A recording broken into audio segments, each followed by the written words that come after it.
歴史に刻まれること間違いない。この大戦の口火を切る誉れ高き者は林北貴様だ。おう、先方は。よっしゃよっしゃ。我が名はその豪将林北。林武君、そこか。同金の敵は。我こそこの壮大な戦の幕を開ける者である。地を揺るがすのは誰か。天を震わすのは誰か。沈め戦軍。戦軍突撃じゃ。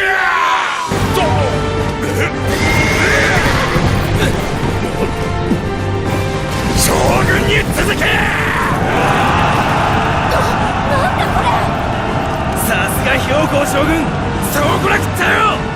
俺たちも続くぞ。突撃だ戦隊。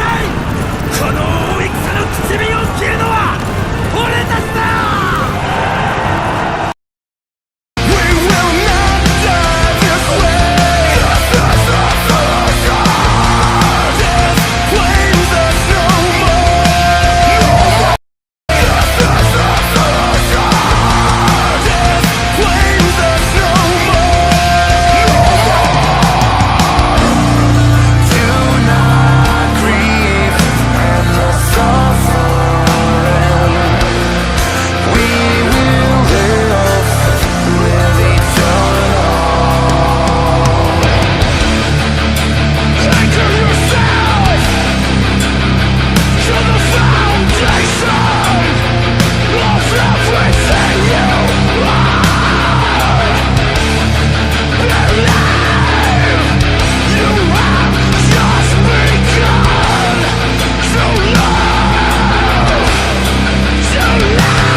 Yo, what's up? What's up? This your guy Ray Hama.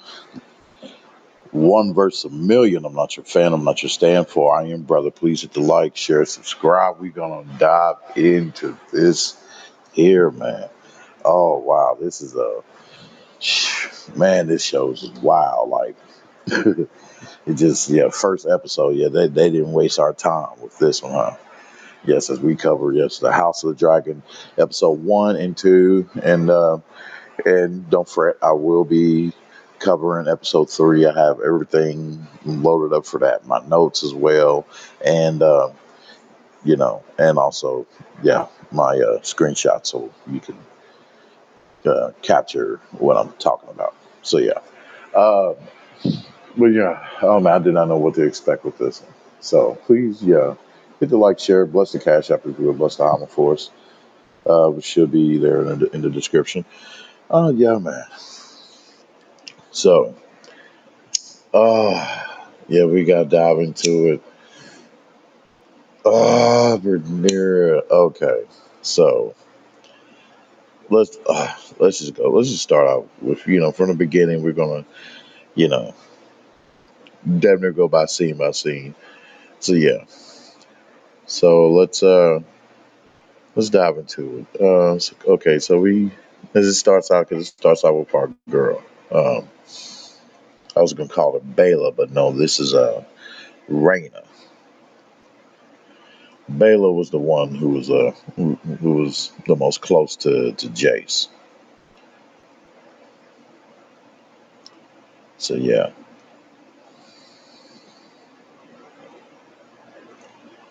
Okay, hopefully you can see my yeah. So we see this dragon. I'm like, okay, what's the name of this one? The one that they said it was so erratic and everything else, that was so untamable. What was the name of this dragon? And they call him Sheep Stealer. Pun intended, because yeah, that motherfucker will steal your damn sheep. He don't care. Steal that motherfucker and roast it, as you can see. So that motherfucker just really just wanted he just wanted to do his own damn thing. So yeah, I'm gonna try to fly through this, y'all. So yeah. Um, hmm. So I'm like, damn, so okay, so our girl, she gets her dragon and everything. Oh, whatever, okay, she finally found a dragon, so she can feel like, to be something important or whatever. I'm like, you know, I know in such, adventures as these, a bravery, is frowned upon, but then again, admired at the same time. Because while bravery is actually just stupidity, I will say, because, oh man, all because she didn't heed and follow orders of Rhaenyra and go to Pentos with her sons, with her youngest sons.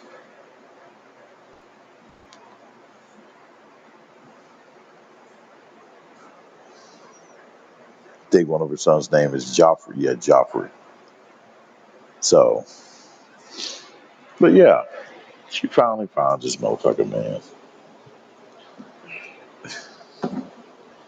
You know, you'll see what I'm saying. Like, all because she didn't go to Pentos and follow orders, things happened. Things went awry. So, if you've seen the episodes, you already know. But I was looking in both dimensions. I'm like, hey, well, you know, she's really like feeling like assed out, like feeling like she's like no good or whatever, but she's ready to be like some, you know, a female warrior slash dragon rider, but I'm like, okay,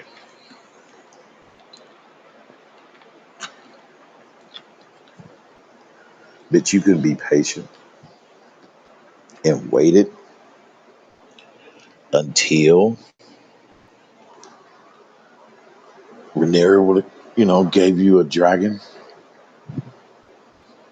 a whole fresh young dragon that is not as wild and who needs to be put down like this damn sheep stealer.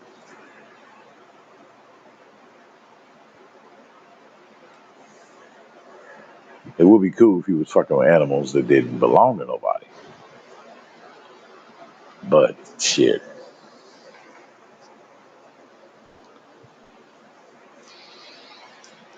But yeah. So with that, he definitely needs to get put down. So, but yeah.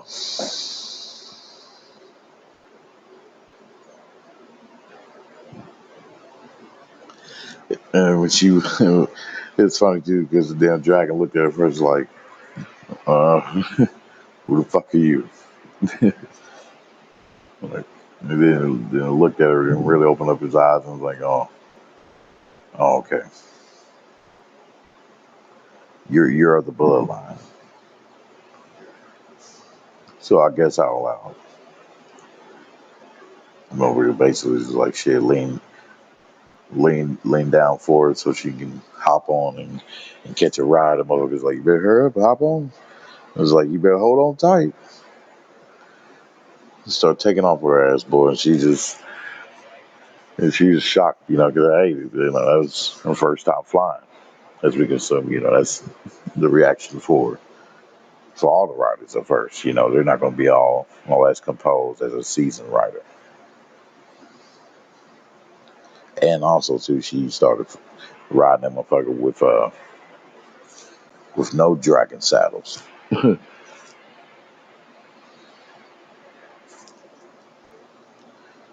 Yeah, we got definitely dive into this show, man, because it was awesome. So it's just, man, certain things I didn't expect, but yeah.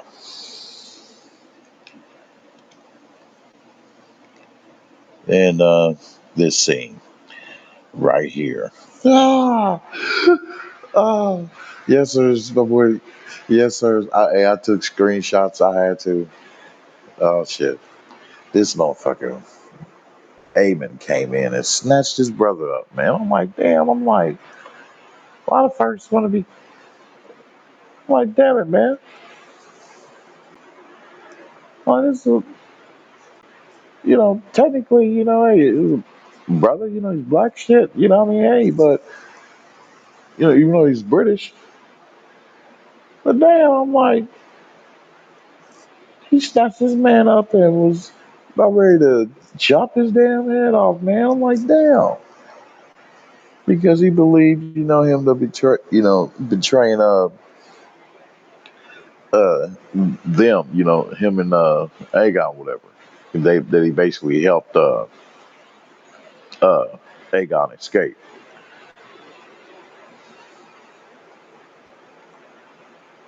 So yeah, I'm like, oh hell no, man. But in this show, I was definitely like, yeah, this motherfucker, yeah, he doing too much. He was definitely doing too much. Shit. He was definitely doing too much here. Like I said, we're gonna try to fly through this. So his think yeah was probably like a advisor, nobleman, or something like that. That came to Aemon and told him, the news of what was going on. So yeah, um, he told him, hey, that Lars, escaped with Aegon. So he changed his mind by taking him out. The dude was like, hey, I ain't. He's like, I ain't betrayed shit, man. You know what I mean? But then again, he was about to take it bravely though. He didn't squeal and and all crying and shit. He was about to, yeah. So here we go on our next slide. Yeah, we got this scene with Aegon and Lars. Oh man, when they got to this checkpoint, right? Because they was in this little carriage or whatever you see. He was trying to, sneak through this checkpoint, and Lars, he was trying to play game, He was like, hey, because in order for them to pass the checkpoint, they had to show they're willing to pledge fealty to Rhaenyra. So they had to kneel and all that good shit. And those guards there, they was like, hey, you gonna kneel, Aegon? And Aegon just stood there. And he spit to the ground, and motherfucker came and punched him in the gut. They was about to take his ass out though. They were straight about to take his ass out. They was like, oh, we're gonna write him up. We're gonna write him up as as a supporter of Aegon. So off with his head. But then it was shocking that Lars came out and was like, hey, uh, he's this is Aegon the King. You know, yeah, this is the usurper, the usurper king. And and that guy was like, no, no, no, no, man, no, this motherfucker lying. This motherfucker lying. Motherfucker took his head off. He was like, oh, your hair's looking kind of white.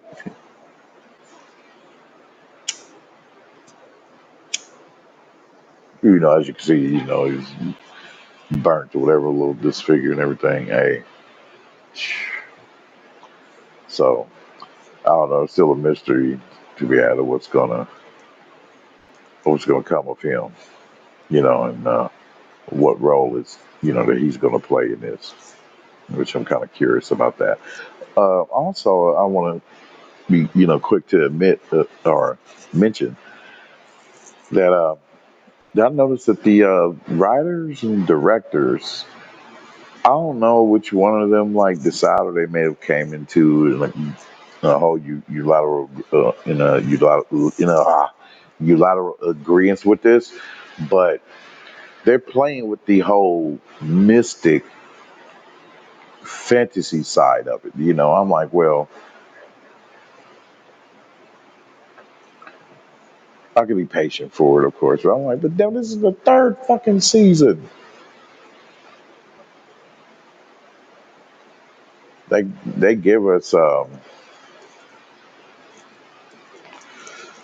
don't say to a degree when we get to it. It's probably in the second episode of where it happened. Yeah, you'll see a little bit more of that side, you know, the whole fantasy and magic kind of stuff. So yeah, you know, it seemed like they're kind of toying with it, but then again, I kind of, you know, have to like think about it and reflect. Okay, well, I was patient with Berserk, you know, and you know, within that, but and there was little hints of it here and there in the beginning of it, like when I'm talking about the 1997 series, you know, that first original run, you know, when they dive into Guts Origins. Yeah, and how he came up. So, and they're, you know, they came out with it, you know, finally, you know, full blown, like towards the end. Um, but with this, I'm like, come on, man, give us like something like that. You know what I mean? Like you was dabbling with it at first with the little mystic shit, like with having basically my meaning, like with them showing as you've seen the show where uh, Damon touching a tree, the tree that's there in Harry Hall in that area, which I forgot the name of, uh, which you guys should know very well. Those of you who are hardcore fans and read the books and shit. Yeah. So you know they dabble with there with showing us that the vision and um, the little mystic creature, you know that you'll see for like for some seconds, literally. Um, so I'm like, okay, why not give us at least like 1 or 2 minutes of it? Damn. You know, what I mean, to really cause us to be like, you know, really intrigued and filled with anticipation at the edge of our seats of wanting more of it. And that's what kind of did for me during the third episode, which we will cover. And it came by way of Damon, who's got me really intrigued into this universe, into the Game of Thrones universe. So yeah, all right, and so you know, yeah, they chose to take Aegon. You know, Lars convinced them, they saying, you know, killing him will be a mistake. You know, if you take out Aegon, you know, the queen will be really pissed because that was, in no actuality in this tradition, yeah, you know, in this kind of battle, the rulers will be upset if something like that was to happen to a degree, I would imagine. So they decided to take both of them. The Lars is heartless though, as I got to mention that one. Because I would be remiss if I didn't mention that, how he basically told him, you know, when the guards asked him, hey, well, what about the other people, you know, that came with you, the people who basically helped them to to cross to get to the checkpoint. He told him, "Oh, there are no consequence." So the guards took them out. I'm like, damn. Just went on here and write them off as Aegon supporters and just took them out. I'm like, okay, wow.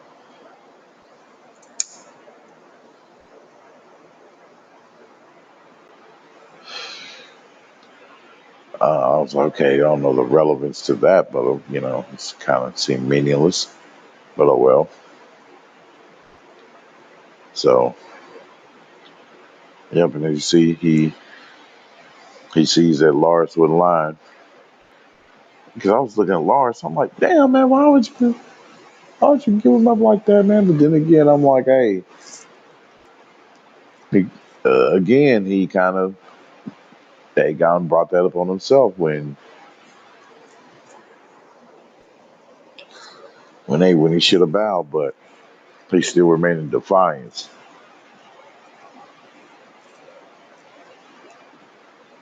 Well, what you gonna do, my dude? What are you gonna do?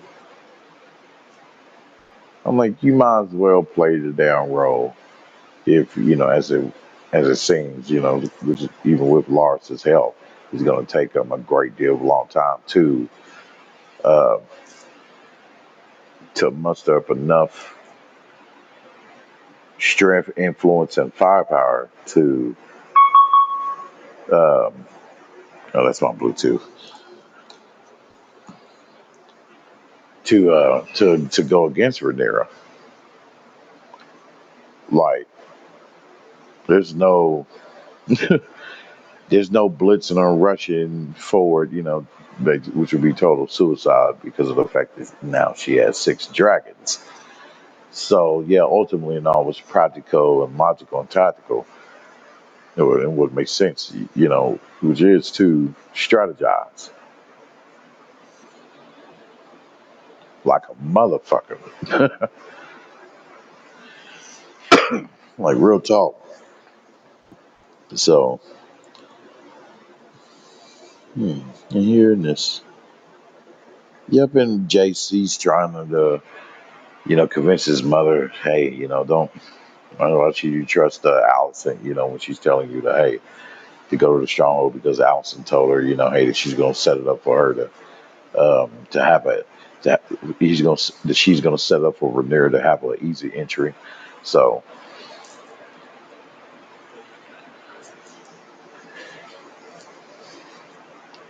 I mean, she's kind of like a little half but she's leaning more towards of giving out some chance and trusting her, hey, that she was gonna keep up her end of the bargain.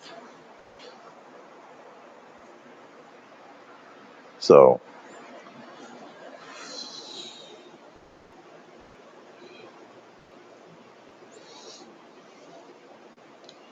Yep, and then the other council members come in. This is where she tells them that hey, that she met with Allison, and they was kind of shocked, a little pissed or whatever.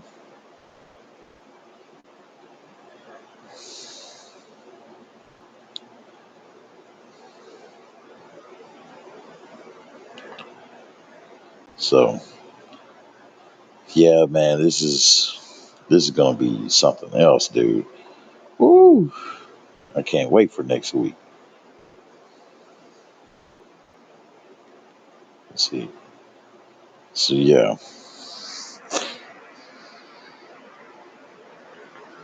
and she tells them, hey, because they ask, what does Allison want then? What's in it for her? And that's what she tells them that Allison all she wants is for her Helena and Jahara and you know somebody else for them to be spared.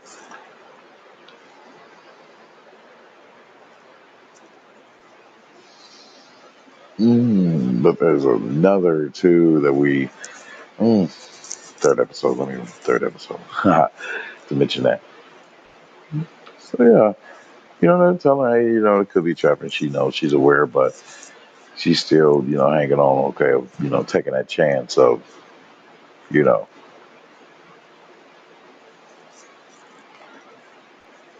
of going there anyway to King's Landing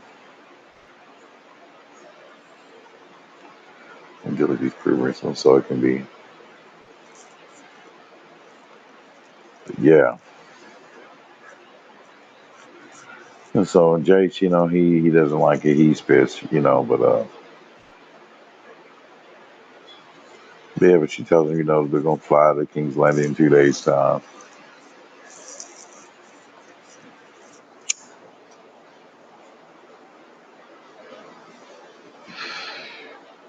So,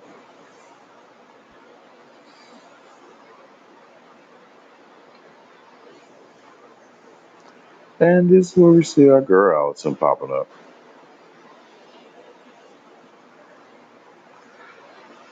to the throne room because Aemon ordered the guards to, to send for his mother, Queen Dowager.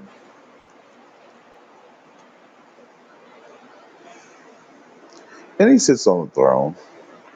She's shocked because she was thinking, hey, that it was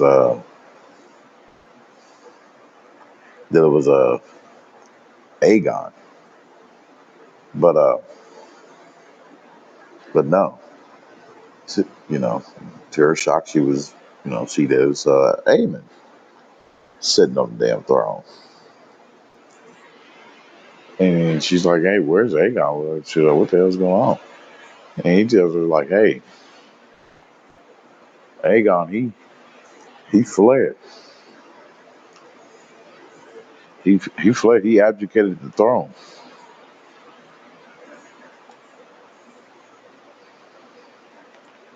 for what it seems to them.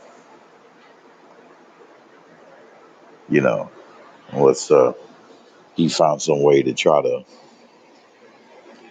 be a threat again to Rhaenyra. Yeah, he's like he fled with Lars, and he looks pissed. He's pouty and all that shit. Oh, I'm like fuck you. All this shit started because of your punk ass anyway. Little shit. I'm like, boy, man, yeah, he's wicked. He is wicked. Let me see. Going through now. Yeah, cause I took basically screenshots down there of every scene. Cause I'm like, man, I was just so immersed into this show. I'm like, I'm looking at just the gravity, that is commanded when, between, each actors, especially with Lord Corliss. Yeah, great examples of masculinity being displayed between him and his sons, Alan and Adam.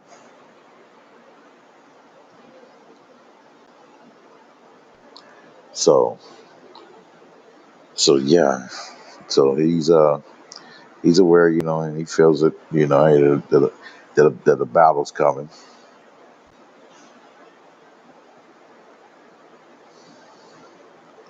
And as there we see, Damon, he's fighting him and him in that one house. Damn it, I forgot the name of it. Oh, that one young ruler, him and his army of the Riverlands. They're fighting up against Aemon and his forces, including the Lannisters that side with him. So therefore they took out one of them. I took this going, well, damn, they was about to go at it. They was about to get, right back to battling. But army that came out was forgot his first name, but as we see, it's from the House of Stark. So I'm like, okay, who is this dude? So he came with a gift to show, hey, of his of his pledge and of his dedication by coming with the head of one of the Lannisters, whose name I forgot.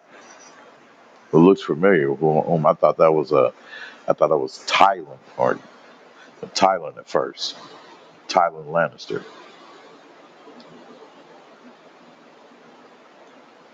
I thought it was Tylan Lannister. Huh. Okay. Well, no, it was someone else. So yeah, so they marched off. It was like, hey, we gotta hunt some more lions. I was like, oh shit, all right. Get the battle. You know.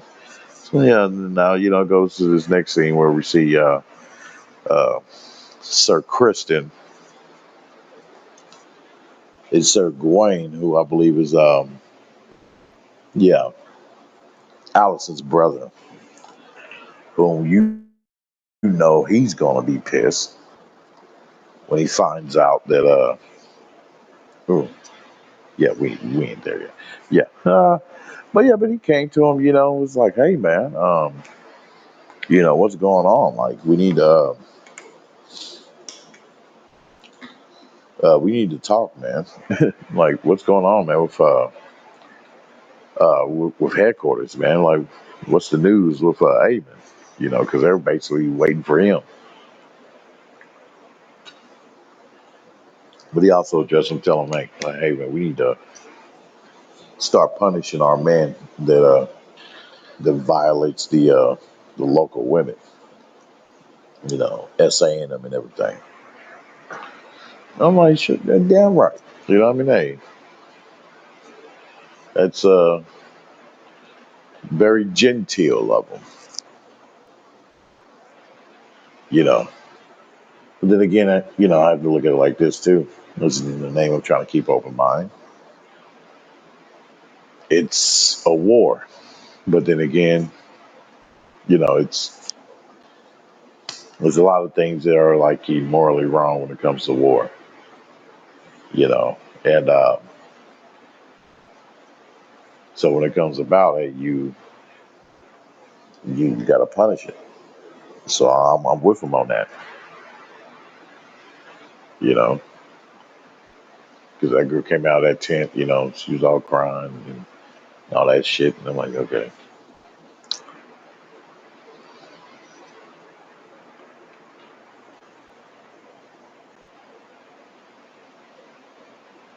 And when Gawain looked at him, when he seen the dude eye to eye, he looked at him with disgust.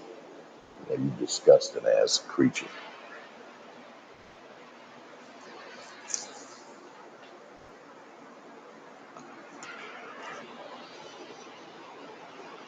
I don't give a damn who's fighting the war. I can't, chug a beer and cheers of victory and have a feast, sit down having a feast with a so-called comrade who was raping and essaying women and children. Hell no. Yeah, so the motherfucker gotta be punished.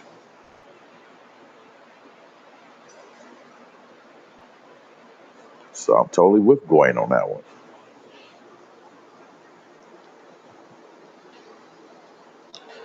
It's just some music in the background for us, but no, it's cool.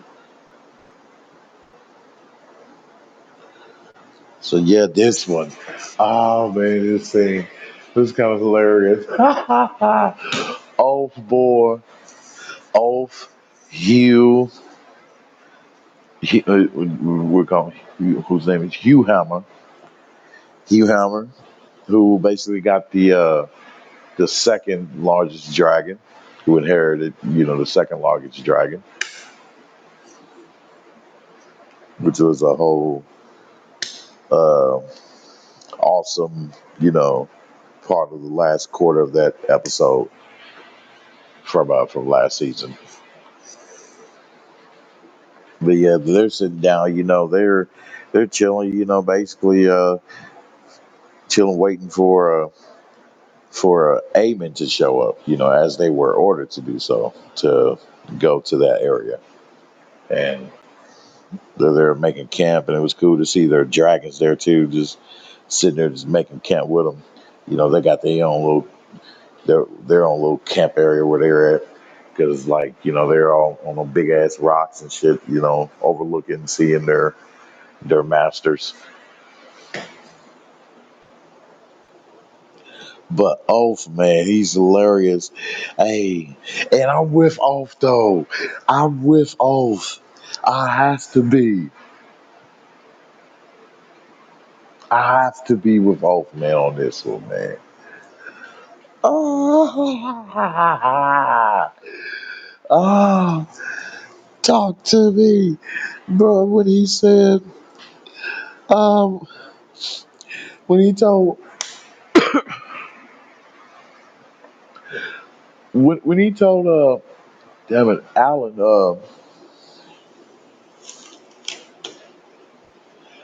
of Hull,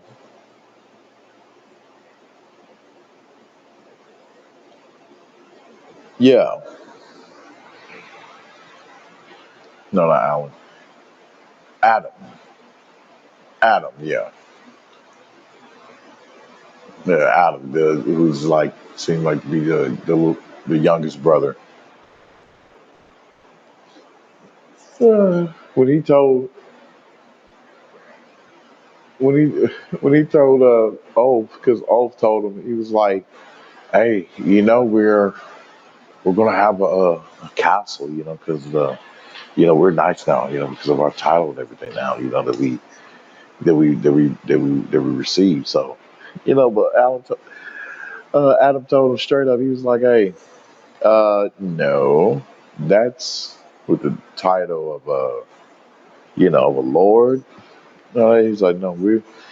He's like, you get a horse." No, you gonna get a horse. Oaf looked at Oaf looked at him fucking crazy. he said, Devin, oh shit. He said, what the fucking what with fucking horse? I got a dragon. I got a big fucking dragon. The fuck are you with a horse? Oh. And Adam was trying to tell him, he was like, well, he said, with this title, will get you will get respect from men. It was just on some real, masculine shit. You know what I mean? But, you know,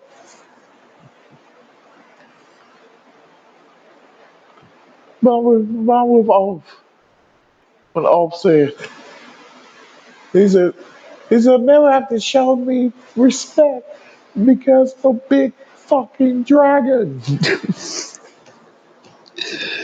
You damn right, son. You damn right. I'm with him on that. He's like, hey, I can't live, in a title, like in a way you could, man. You just gotta know how to work it, you know what I mean? So, to his advantage. And therefore, in the principles, that the maximum principles that Alan he was trying to express to him was that, hey, you know, all these good things, would come with patience. Oh, he didn't. I mean, he wanted all that right then and there because he's like, hey, I got a big fucking dragon, motherfucker. I want a castle now. Which he needs to learn to humble himself because some bitch, you're not the only one with a dragon, and your dragon is not the biggest. So you definitely need to slow your brakes and chill and be patient and let it all come through. But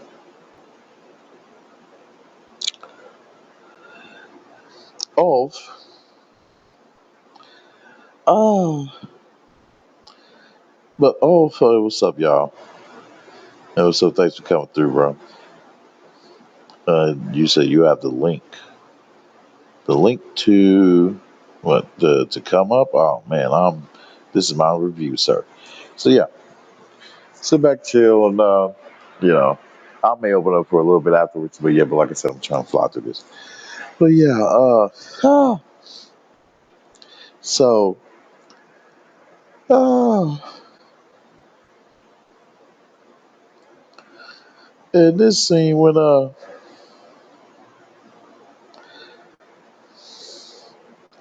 they went to showing sheep stealer and dropping off a girl. He dropped her ass off. He was like, you hungry? I'm gonna go steal some damn food. Shit. He's like, shit, so I'll be back.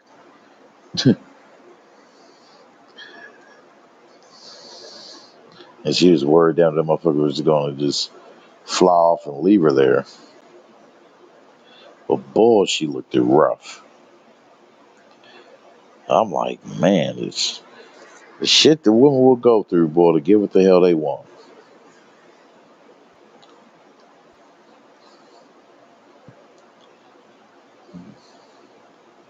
And because they lack patience, they end up finding out what they want is something that's actually what they didn't want.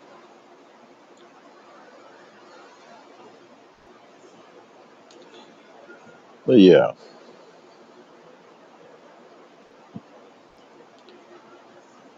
So yeah, he flies out. He's like, tell her, hey, I'll be right back.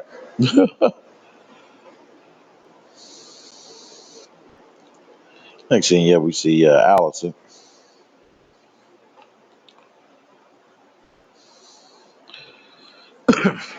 And she's Allison. She looks kind of cute to me. I'll say that.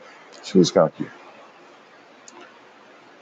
And yeah, this is where she's telling her one of her lords. I mean, what one of her guards to send a message to Lord Ormond Hightower, who's going to be a key figure coming up here in the next episode next week. Because ooh, he's a motherfucker. Yeah, we'll definitely get there to talk about that. So her purpose of sending this letter to him is to basically to tell him, hey, don't come to King's Landing. To basically, to disengage. You know, don't come through because she's trying to do everything she can to keep up her end of the bargain by making sure Rhaenyra has safe a safe entry into King's Landing. So, oh, okay. Yeah, man. Thanks for coming through. Appreciate you. Appreciate you. And if you don't mind, please give me a like too, if you can. If you haven't already. And yeah, and share. So we'll dive into the geek verse right here because yeah, this is that. So this gave off, I would say, some crumbs of the element of what we've seen through the most wild and horrific dark fantasy horror storytelling than any when it comes to shows like Berserk. That's yeah, or it's one of like the top three. So that's another reason why I got intrigued with this show, this whole universe. Yeah. So Lord Ormond is her cousin. So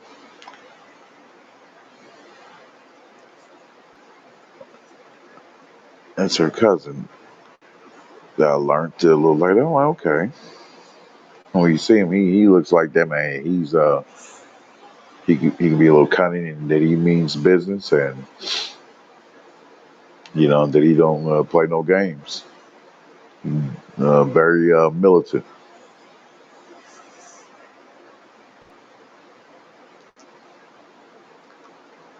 So let me see. And this talk. Ah, yes, sirs. Yes, sirs. The man talk. The man to man talk. No female interference or whatever.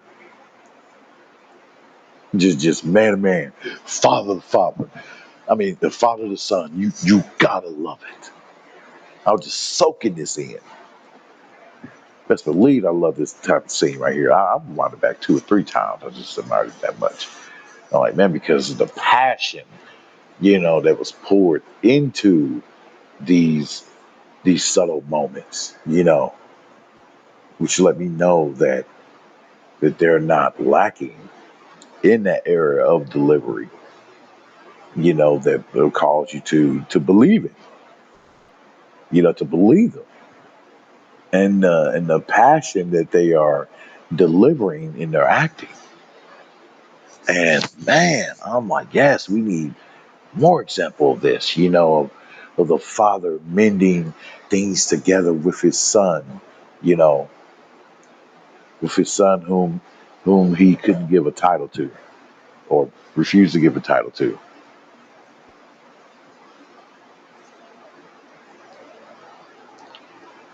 Because of legitimacy reasons and everything else and all that, in that order, as we all know.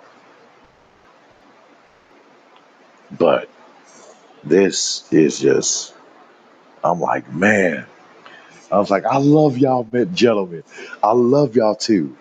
Yes, yes. Because Alan, oh man, let's hit it in its dimensions. Because Alan, as you can see, Pops, Corliss, little Corliss brings out the drink, damn hey, to have the son to son, man to man talk, or father to son, man to man talk. He pulls out the drink, say, hey, it's uh, this some decent shit, So yeah, we're gonna sit back and have a drink, and yes, that's decent because we might as well say, hey, that's safe to say that we can to consider that that's the first drink they had together,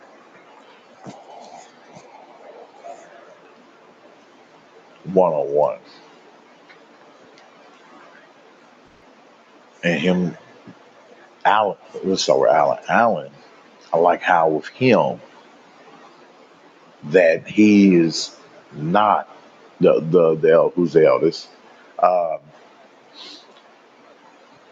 he's showing that he's not being that damn retardedly stubborn about it, like we've seen, how other, you know, kids, other men and women have with their parents, growing up and they're still around, be just purposely being so jaded and resentful,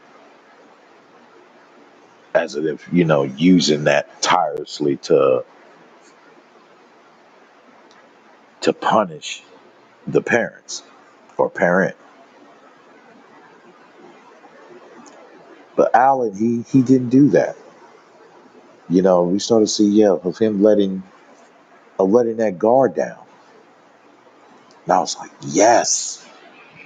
Yes, because I can't stand just retarded stubbornness, man.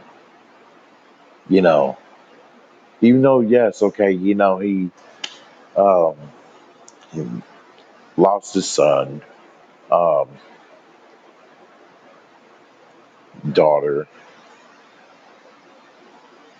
wife,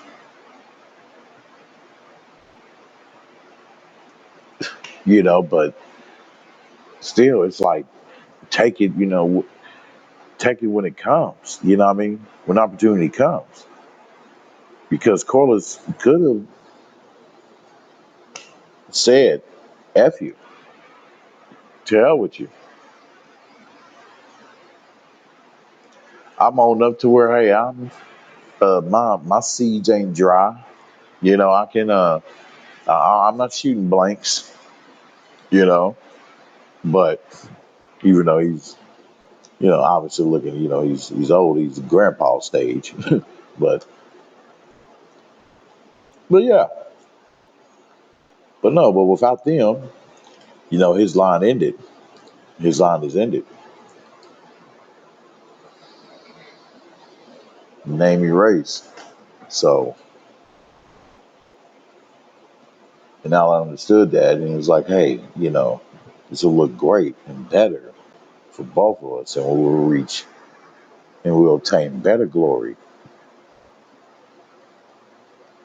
together, mending our wounds and healing, and actually come together. That we'll be stronger, and that, and I can be able to rise up and be something that my father can be proud of.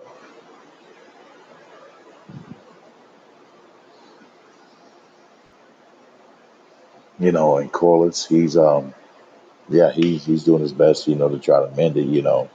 He tells Alan, he's like, hey, I'm your mother. He's like, I'm very fond of your mother. And that he cherished basically for whatever they had together.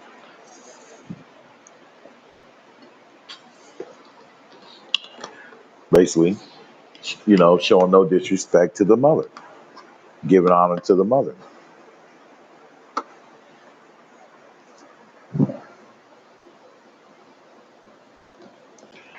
Thus showing Alan that he's not a heartless piece of shit father, as they try to make us out to be in all these shows.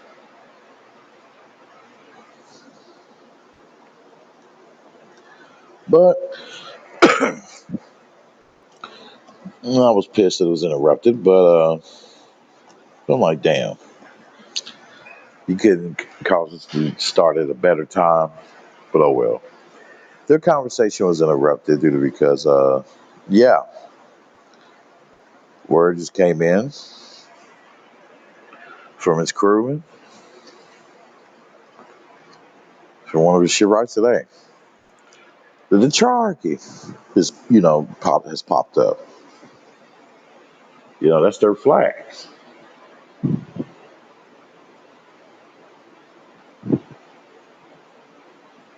He said that's their flag. Okay.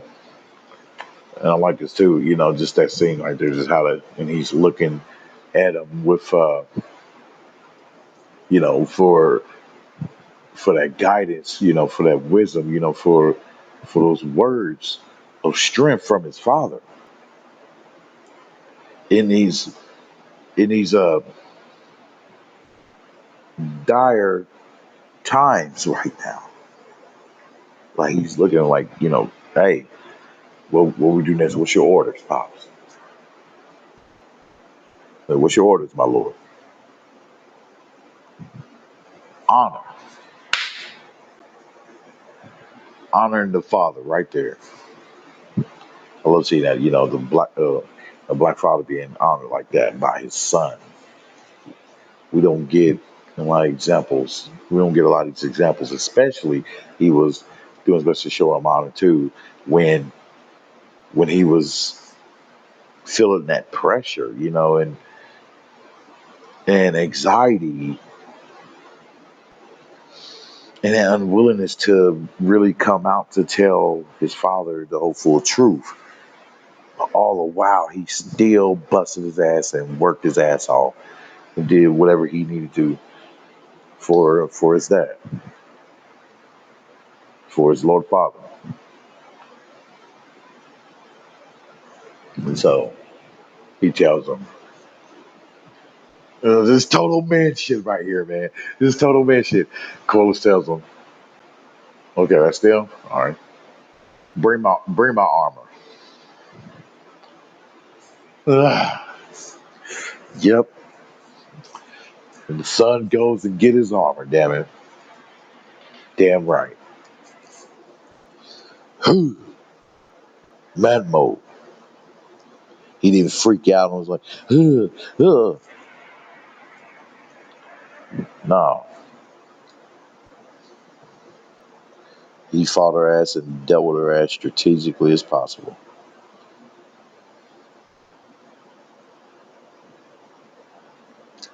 And yep, and we know who runs the Cherokee is this big, funky, butch looking bitch.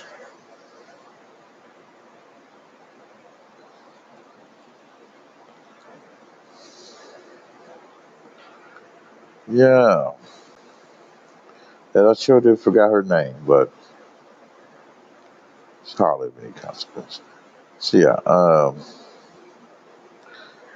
yeah, this is Tyler. He's telling her, hey, you know, we we gotta do this part of the mission, blah blah. But no, but she has another plan in mind. She wants to go aim for Carlos's home for the purpose of distracting him and just to shake him up entirely, to throw his whole focus off of the board.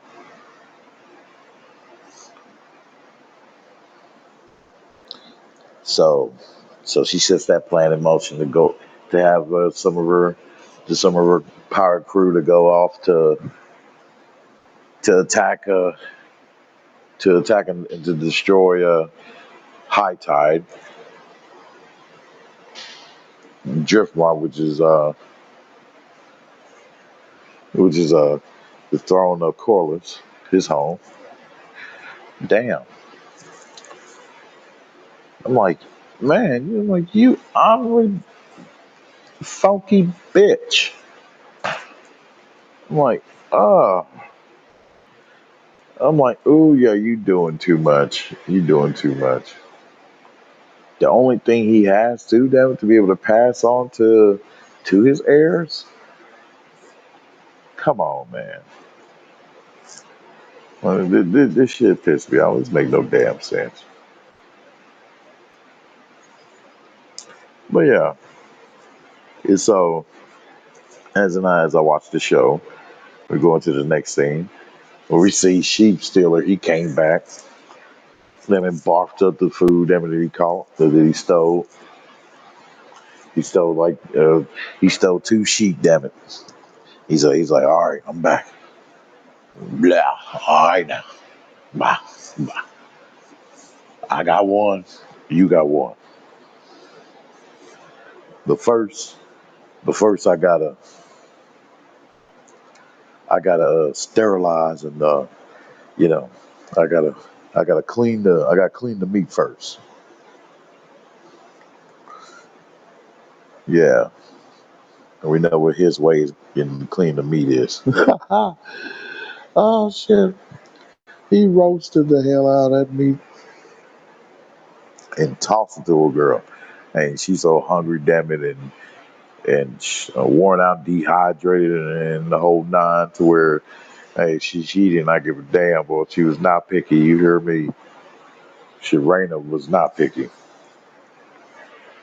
She started munching with him, whatever, and also too, with that look in her eyes. And while she was doing that, like I said, looking in deep within the action of these actors,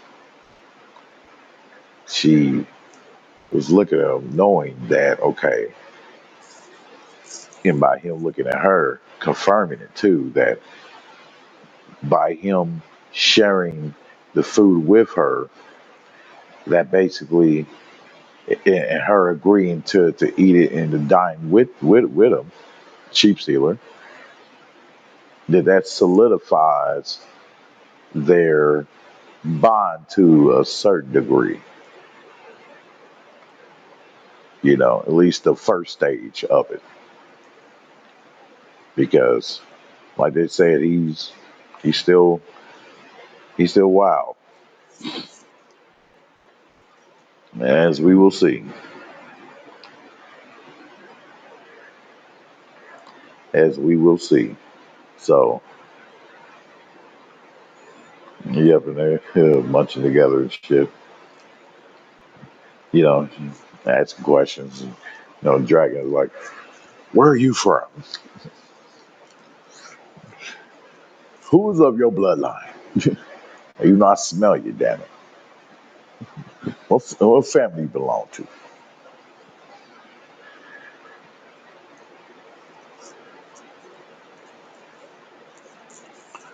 Oh yeah. Next scene, here we go. Our first introduction to Lord Ormond Hightower. And you see his army, yeah, that motherfucker, he's coming strong. Especially as I see too, as it keeps going. Oh, this motherfucker got a dragon. Oh, so I definitely expect him to come out, with the typical arrogant uh ruler look, you know, where he's coming out acting like he's tough shit because he got a regular sized dragon. Huh. Let's call that a young dragon compared to the rest of them. Cause look at it.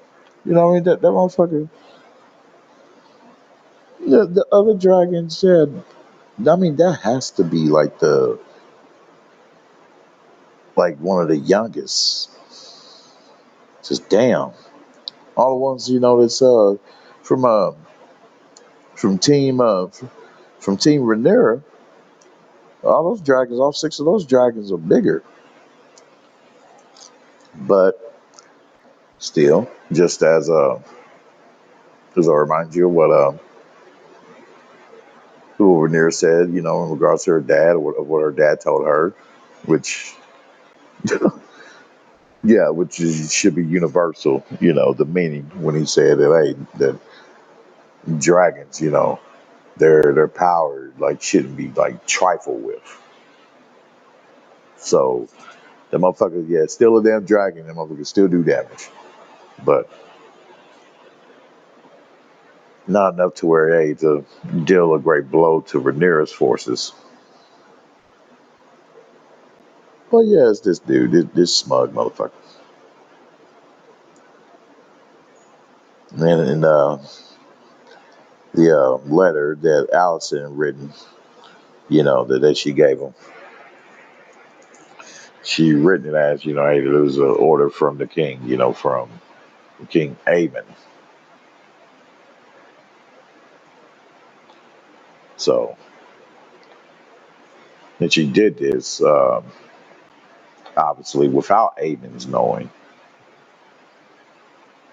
because then, her whole plan will, shatter, and then she won't be able to come through on her end. So, for Rhaenyra. So she had to write. So she had to write it like that to tell him that hey, dude, don't come to King's Landing. We stand down type of shit. But when her messenger showed up, I was like, man, it was like, oh man, this dude stink. It was like, man, this don't look funky. But at least he didn't shame the man. Hey, he told him, hey, give this man, reward him for his service of making it here to give us his letter by giving him a bath and some food. That motherfucker, yeah, he looked like he needed. Boy, he looked like he needed to stay in that motherfucker for about a good 2 or 3 hours. Hot boiling water. Shit.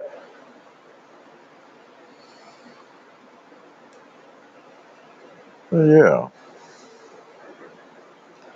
So yeah, then we go up to this next scene here. This one's I think this was a controversial one too. The people was talking about Aemon kissing his mother on the lips as a full grown man.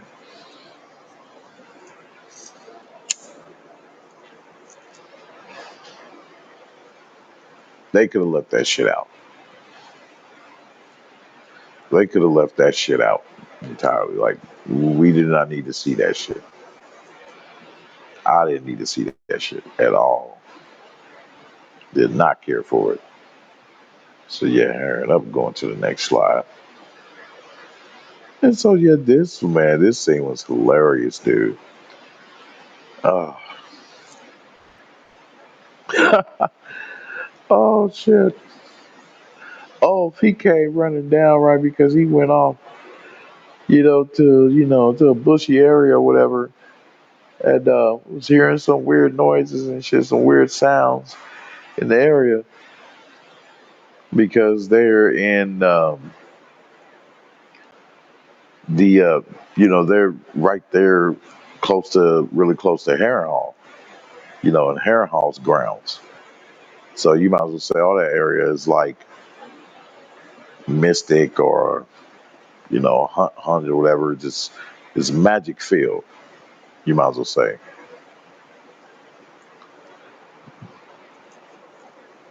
So while he's taking a shit, this motherfucker turned his head back around and looked and seen the whole black goat looking at him. That motherfucker freaked out. I'm like, oh, he freaked out. He dipped quick. He got his pants down there and dipped quick. He's like, fuck this shit. He- He's like, I'm out of here.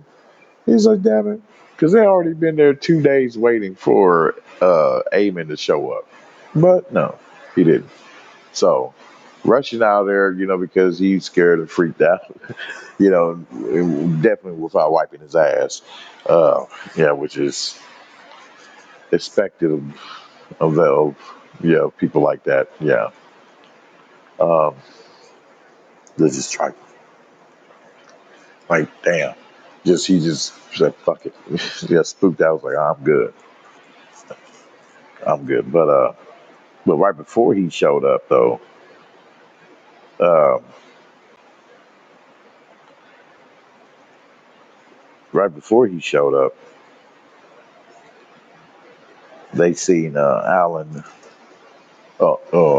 Adam and Hugh seen a mysterious looking creature. A deer, it was a mysterious creature with deer antlers that we seen more than one time. There was like a few other occasions when they showed them, and it was very quick too. Like, they meant to to hint us, to hint at us with this whole um, notion of this mystic world and shit. Which we know it is because of how uh, the Night King, how he came about. So yeah.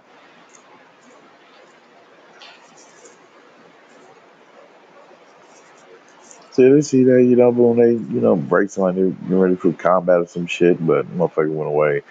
And as, Ulf came running down and shit, he's like, hey, it's time to go. He's like, fuck that shit. But Alan was there, Alan was trying to, you know, uh, Alan was trying to follow orders. He was trying to follow the Queen orders by telling him, hey, we are supposed to stay here, and man, that's what we got to do. Ulf was like, oh, he's like, oh, fuck that. He's like, no, no, no, no. He's like, we got to go. And then, old girl pops up.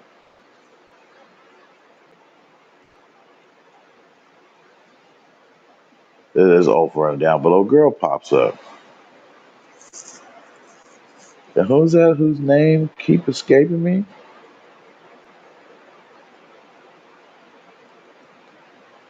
Yes,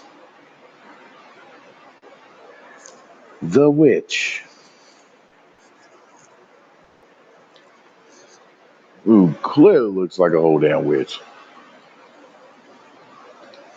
Someone I don't want to trifle with at all. I don't want to be near a motherfucker. You hear me? And that's what Oath looked like too. Oath had a whole nigga moment. You hear me? After she came up, with her warning. Like tell them, hey, yeah, you be best to leave. You know, yeah, because uh, she said, Amen. Yeah, he's not coming.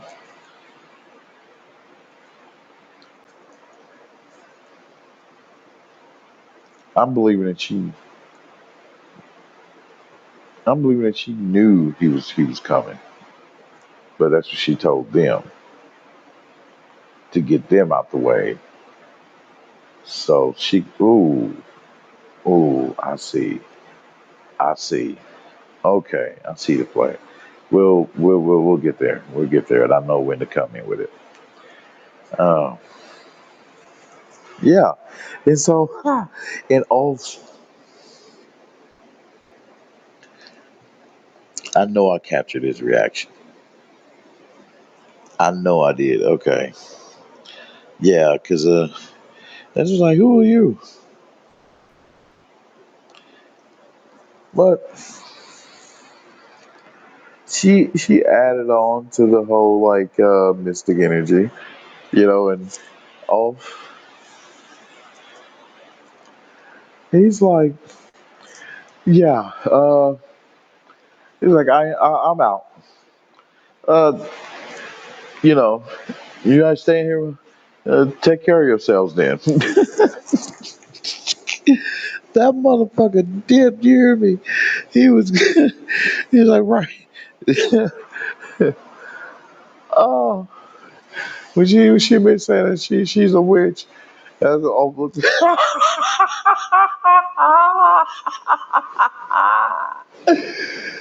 Ah, that's when he, that's when he looked at her and said, "All right,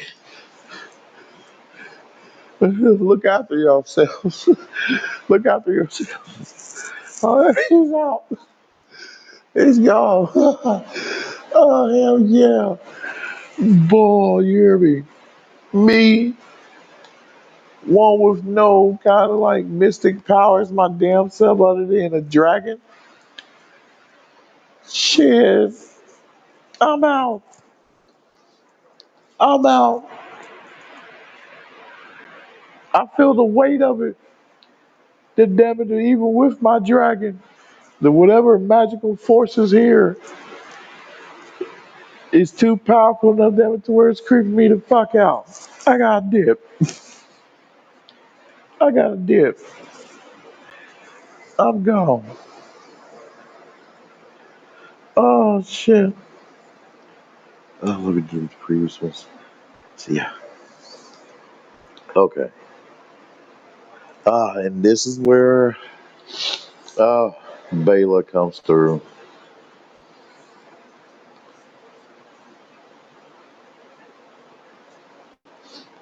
Comes through, and reports to the queen,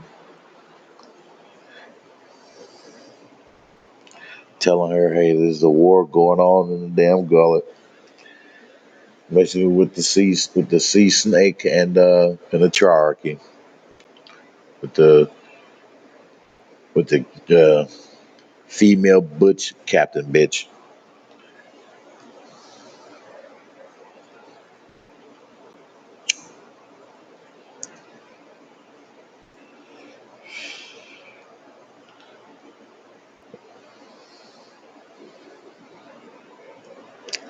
So, yep. So yeah, so now she's aware we're there.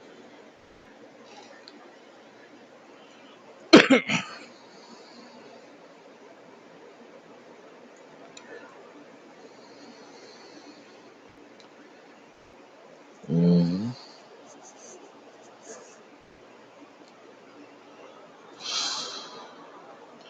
So she's aware, but she ain't playing no games. You see her, boy, that look in her face, just uh, ferocious. Like, yeah, she is just got that dark look about her. Uh,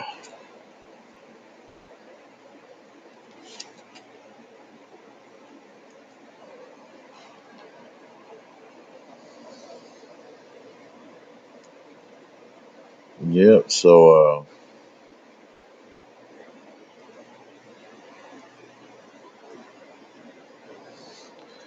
Yeah, so let me touch on this.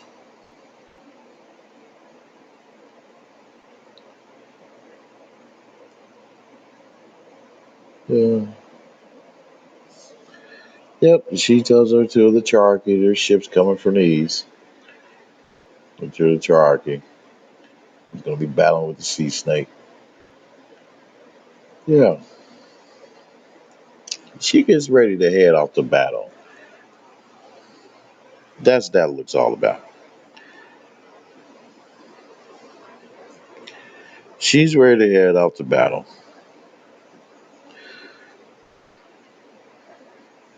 You know, because she's ready to, to start taking these motherfuckers out.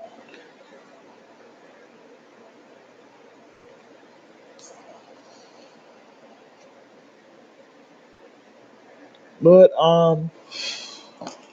kind of against it too, of her going out, rushing out like that.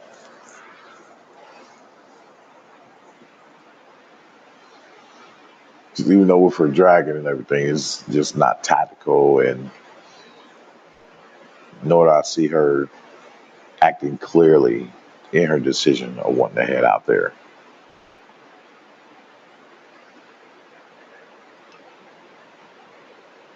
So let me delete some of these.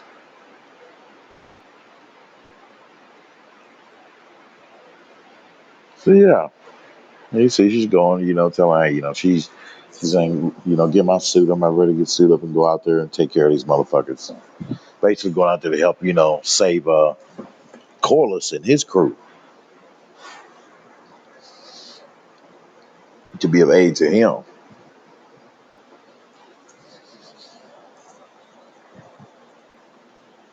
But boy, and she had to see, hey, in the end when she ended up learning, she kind of wished she did, but you can tell through also that she's glad that it didn't happen. All due to because Jace, who was totally against her going out because he's looking at it logically and with reason, you know, and he chose to take a brave step. And that brave step was to bar his mother, to he ordered this knight here, one of her personal guards, to keep her locked in the into the room. And she was suited up and ready to go too. Well, she was pissed. She was pissed. So he went out there, you know, he tells him, hey man, do not, he said, you swore to protect her grace from all threats. So this is all for him doing, just showing that he's trying to just protect his mother. So, but then again, this also shows another example too of of where women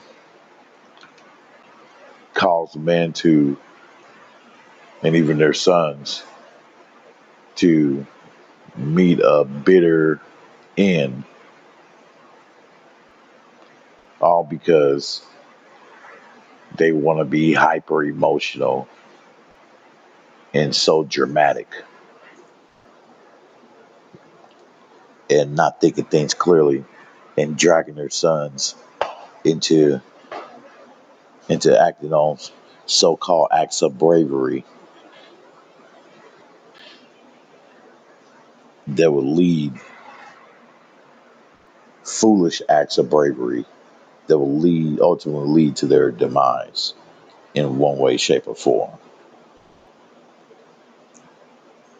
But like I said, on the other side of it, hey, you know, he did his due diligence, like a son should.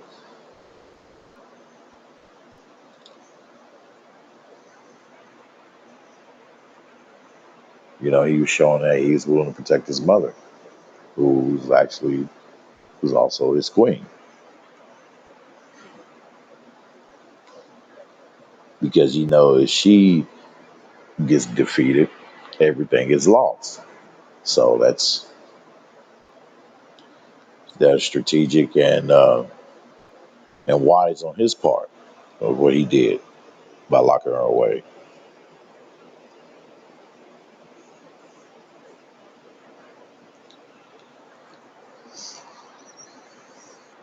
And Bale was trying to tell him, hey, this is active treason and all that stuff. So yeah, he basically convinced her to fly out there with him to go out there to the gully, to fight.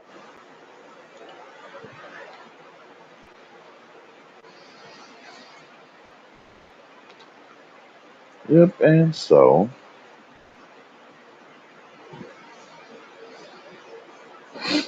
yeah, like I said, she's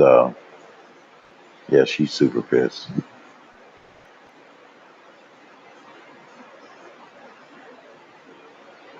She's super pissed. And this here, oh my god,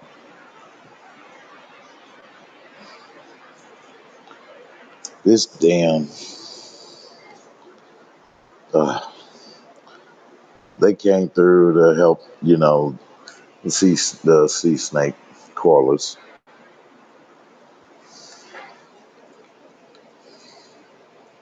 Jason Baylor.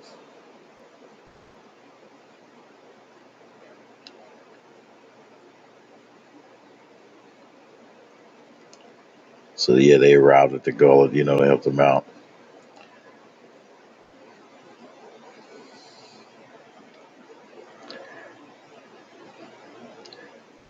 So yeah, they showed up because they really needed it because the Chargy was hitting them hard. But at the same time, I'm like, damn. I'm like, how y'all letting this big butch bitch just take a lot of you dudes out?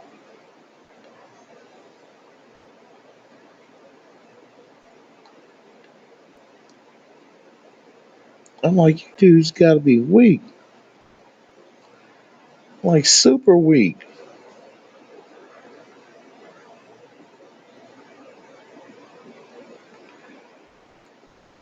Like y'all got this bitch. They got this butch bitch uh flying through Corliss's men, his army. Flying through them damn it like this is Dynasty Warriors or some shit. And you just cutting through thousands of soldiers with ease. Like, stop it.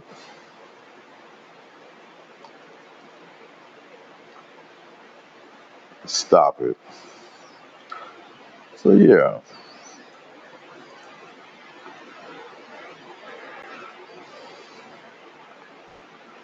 So,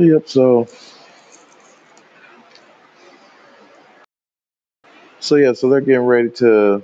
So they're getting ready to head out.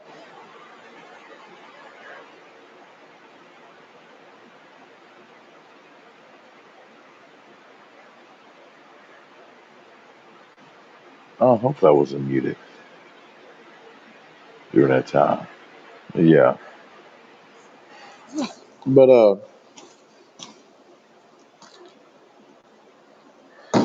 yeah, so I was surprised. I didn't know what to expect. So I was keeping an open mind about this whole battle. I was like, you go either way. This is Game of Thrones. So it was cool to see, yeah, that Jace and Baylor showed up, to help them out. But I had a feeling.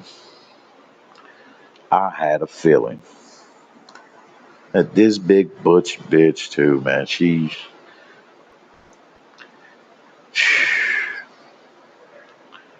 was up to no good. Her crew.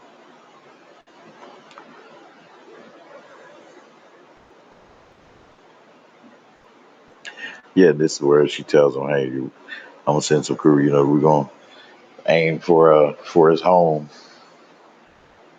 for for Driftmark just to throw him off.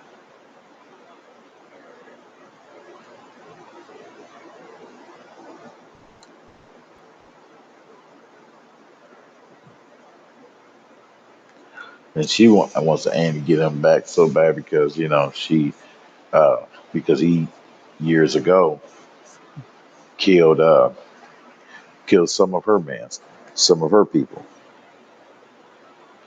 So it's a typical revenge thing, but oh well.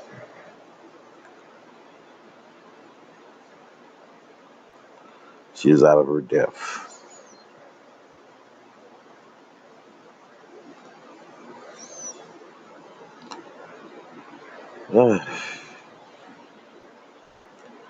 And this is where she gets shitty. And she's there with Massaria. She's shitty because of Jace locking her in the room, you know, because she knows and figures, hey, and he basically was going to head out there to fight. And she started going crazy, stabbing uh, this hood jacket or whatever. I'm like, okay, who does that belong to, and just why? Okay, all right.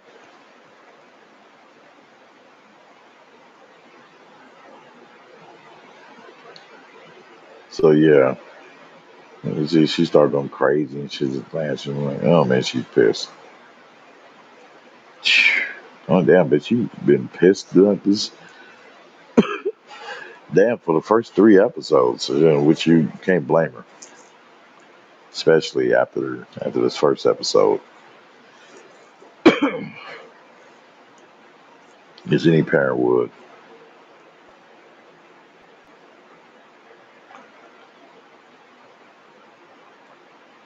As she said. Yeah, and this here talking about, I possess the heart and the spirit of a king. Uh, Girl, this is as the lessons is shown through this show,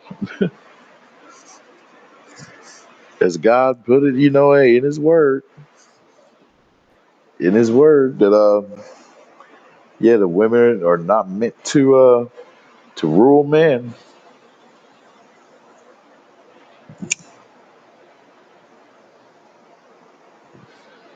to rule and to lead men. They're not meant.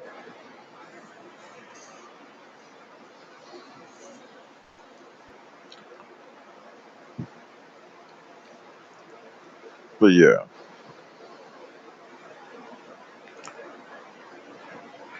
DVDs, I got a bunch of them. Okay,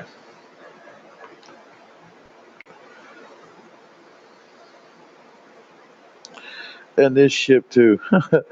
Their ship, the Cherokee ship that the captain is steering, the female captain, is called the Bitch Fist. Oh, he said the Bitch Fist now pursues us with a small detachment. I'm like, shit. I'm like, damn, what you gonna do? What you gonna do, Corliss? Man, he thought smart, and he figured as he did, and it really helped too to knock down her numbers. Corliss decided to lead her through this narrow passage.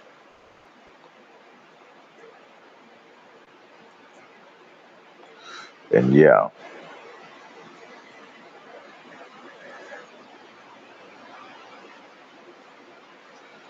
and that passage really, woo, damn near dinner got her. But yeah, yes, yep. And as we see, yeah, there's Jason now,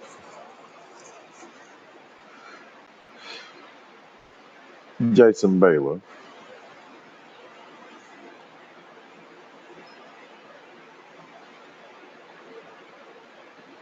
flying in, helping, trying to do what they can.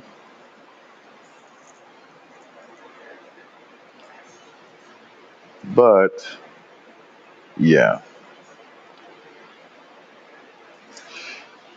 they're cheering at because they're glad because boy they was fearing that they was about to get taken out by the Cherokee. So, but oh man, this bitch is uh this bitch here, man. Let me go to it. Yeah,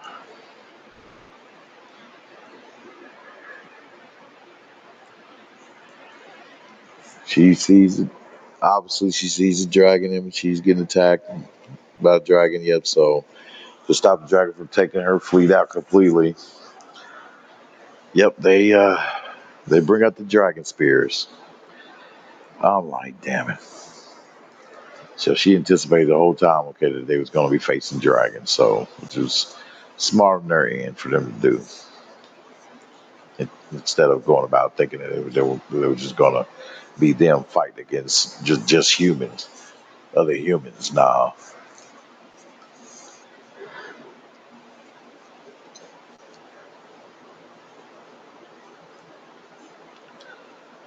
no.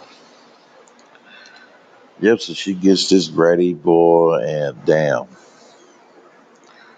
she uh she catches our boy. She catches our boy, man.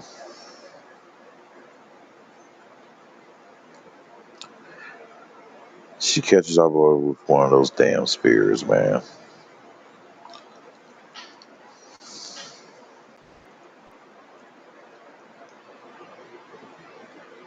But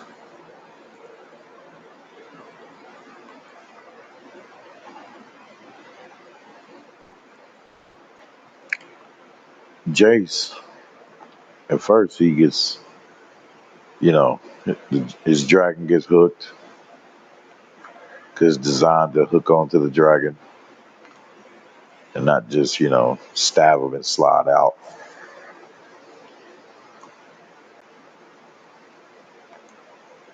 So yeah, Bayla, yeah, she's thinking, she's slaying the dragon or whatever, but no, he not quite. Not quite. And I was pissed. I'm like, oh bitch, you doing too damn much. You can take out a dragon too damn it and Corliss is home. Oh man, bitch. Yeah, you gotta go. You doing too damn much.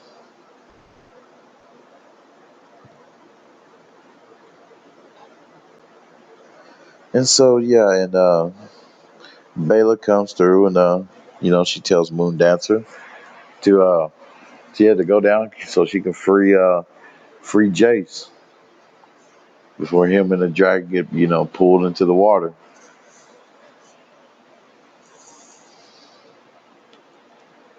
So I was like, damn it, I was like, shit, that's cool. I'm like, who saved?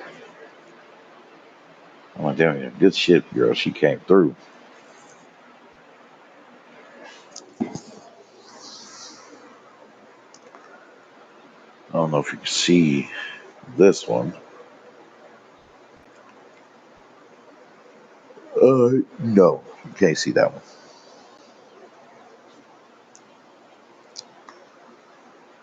Oh, yeah, okay.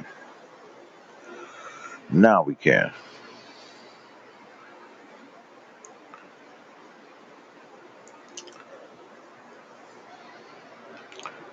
Hold on. I don't know what's going on. Now,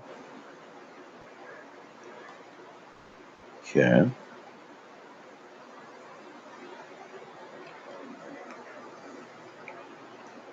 Yep.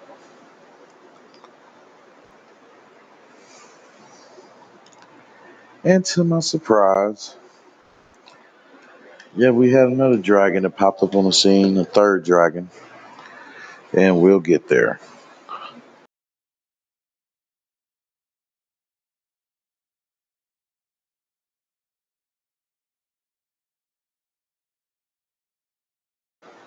We'll get there.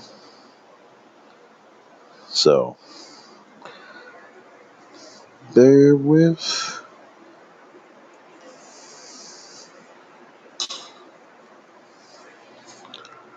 Huh. Dang. Huh. Photos ain't load up as fast this time. Let's see.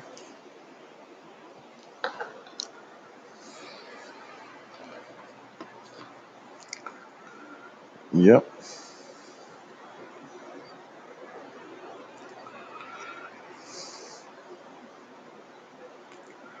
Close. And this is where he's telling his man at the helm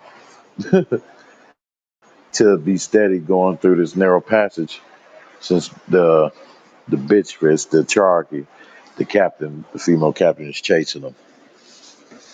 So he's planning on to lead her through there in hopes to take her and her crew out.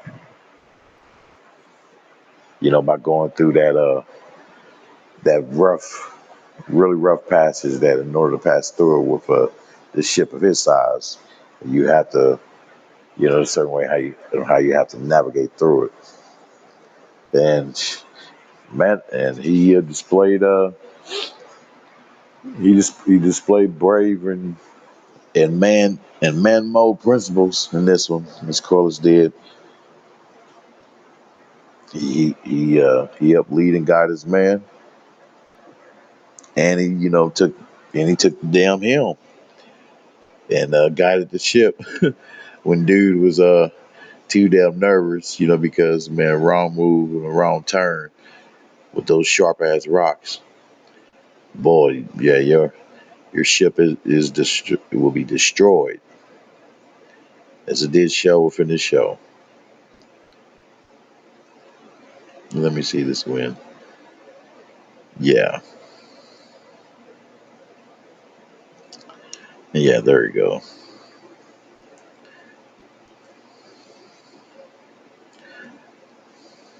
So yeah, Jay's flying around.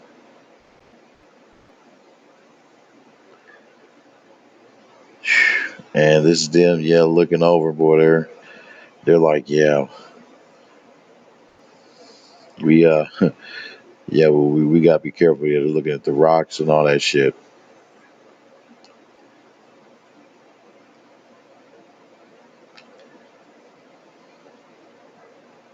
So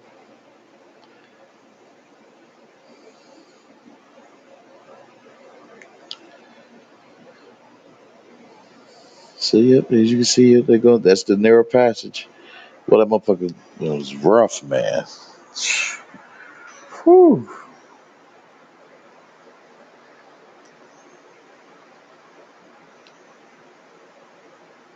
So yeah, they're going through there.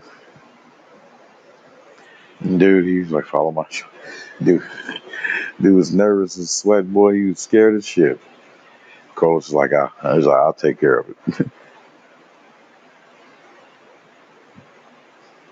Coach is like, I will take care of it. I'm like, man, that's good shit.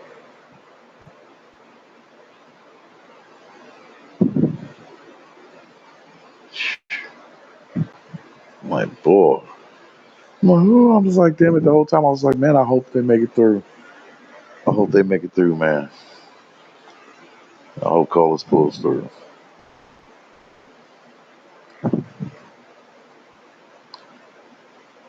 And then, yep, and there's the butch bitch. Yep, he don't know the layout of this place. I try to warn her. But and she figured that, but then she didn't care. I mean, man, she lost. Her aim was to only get her revenge by taking out Corliss.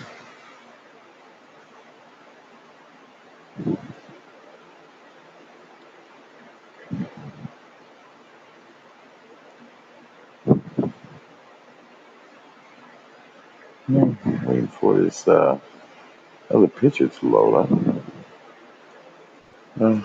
Rumble giving me a little slight of a hard time. Okay, there we go. So I can fly through these. So yeah, Corliss, he's trying to steer, steer steady and everything. Man, but like I said, he manages to pull through, boy. He manages to pull through. I was like, damn.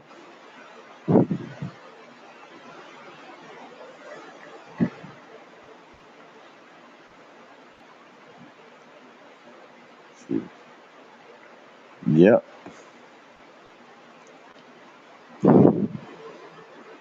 They was all looking too, boy, nerves and shit, and making sure like they're all hoping, praying that he don't make a mistake.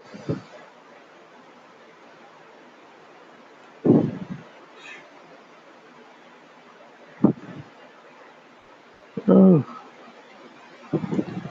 but man, but with that with that Butch Captain bitch, man, boy, and she's wicked.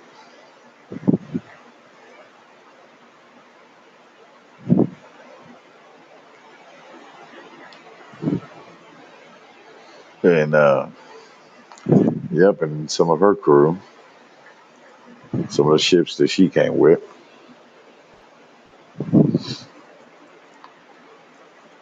they get taken out.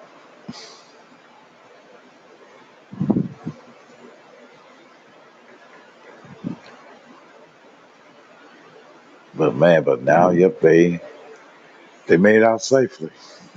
Corliss. And it was just awesome to see, Alan giving him that look of admiration. Giving his father that the look of admiration and just being in shock and awe, just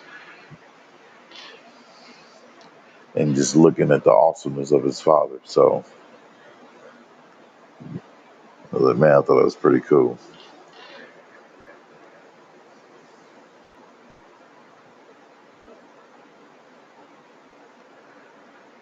Ooh,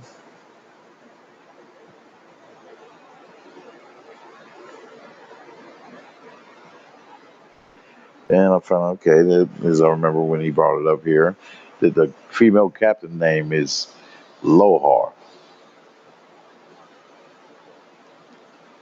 And the passage he took her through it's called the Teeth. Huh. He said, leave her to the Teeth.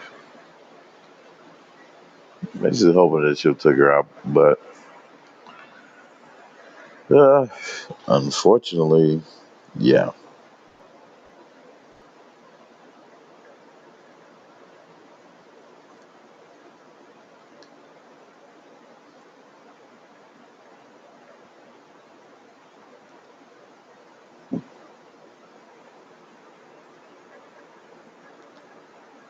Oh,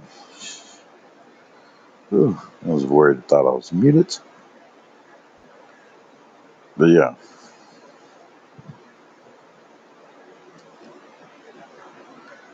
Damn it, it didn't show. Oh, there you go. Yeah, apparently, fortunately, she made it out. And the third dragon that pops up to the scene, yes, is Raina and Sheep Stealer.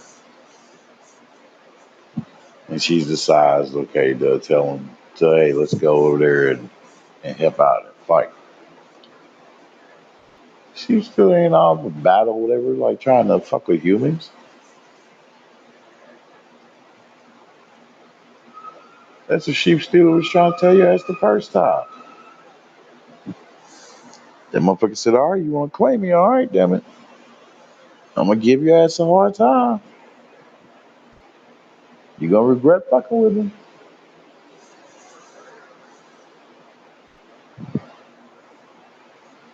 And boy, and after this, she has to regret it too. Cause I'm like, damn, bitch, without your interference, then maybe, just maybe,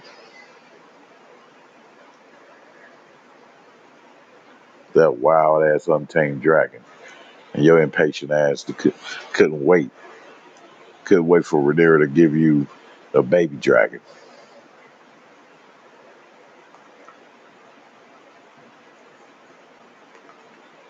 I'm like, ain't this a bitch?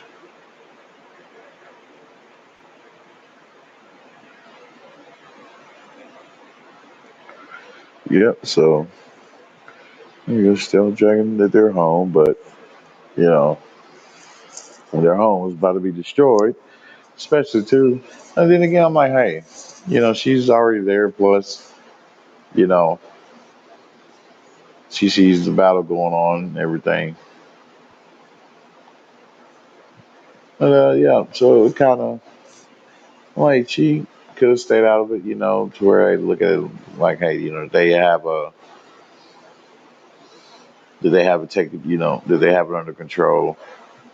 Jason Baylor, but can we really say?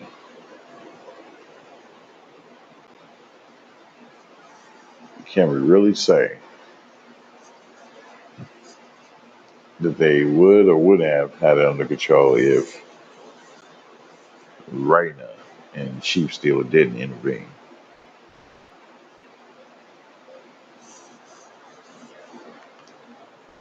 And I'll say no.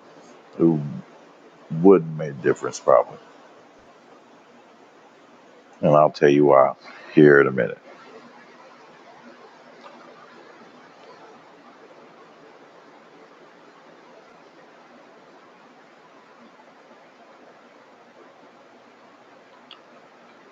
Yep, so they see the battle and they're flying off to it.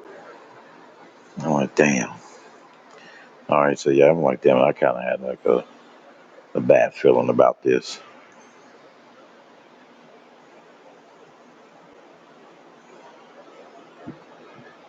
I have a bad feeling about this.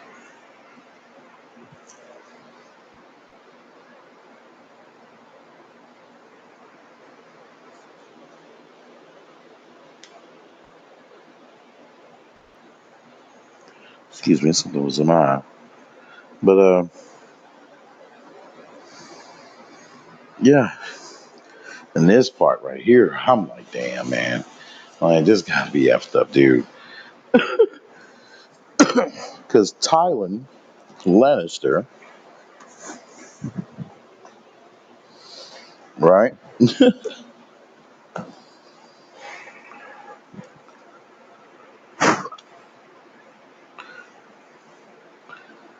He looking over, seeing, the other ship, getting crashed or whatever because it didn't navigate through the passage properly. This backstabbing butch bitch, yes, she did this motherfucker. She asked him because she realized like, hey, maybe we need to take off, man, a lot of the weight. So they had to dump a bunch of cargo and shit, all that shit, basically added on weight. And it got to a point where this bitch said, fuck it, that she was going to end up tossing grown men out. I'm like, man, how you let this butch bitch? Because she asked him, she was like, how much you weigh? He turned around and figured, he's like, no, bitch, you ain't gonna push me off. So he turned around with his knife and shit. And he allowed this butch bitch just to like push his at her. What she pushed him or gave him a front karate kick, damn it, off the damn boat or off the damn boat. I'm like, damn, man, come on, man. I'm like, damn it. So, but it didn't confirm or show them if him being, of him dead or not. So I will say that that's still up in the air. So it may be possible where he could just pop right back up.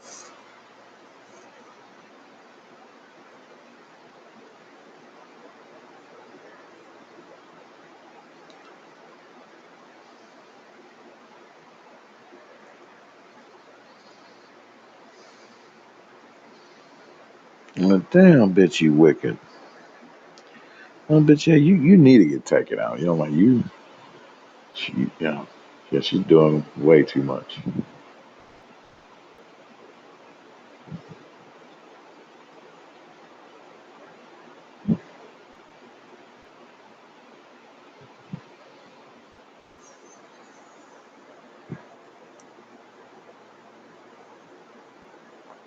And this here,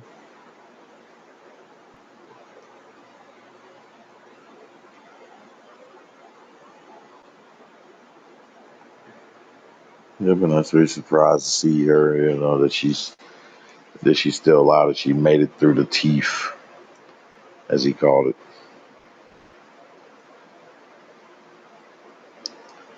But he was really surprised though because he seen and and it was just as she gambled it. Yep, he was so distraught by the sight of his home being destroyed,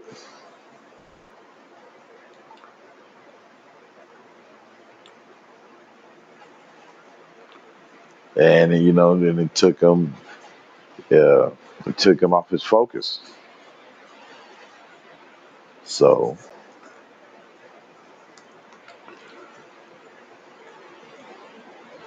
but I would say it didn't last that long. You know, Alan basically had to step up for his father for a minute. As he was trying to break through to him. You know, to get him out of that phase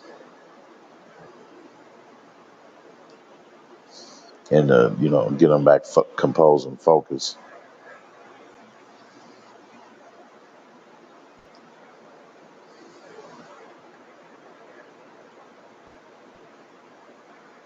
He's like, of course.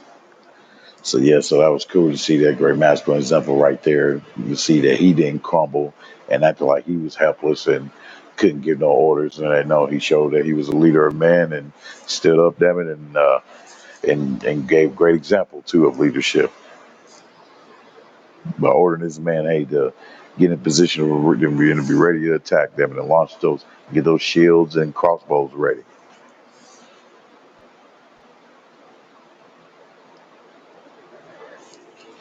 I'm like, shit, man.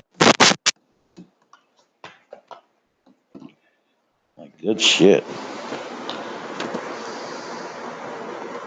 That's man mode right there.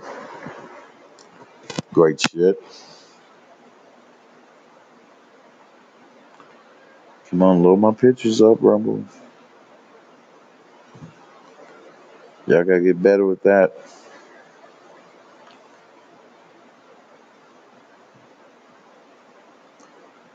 Let me go back and go back in.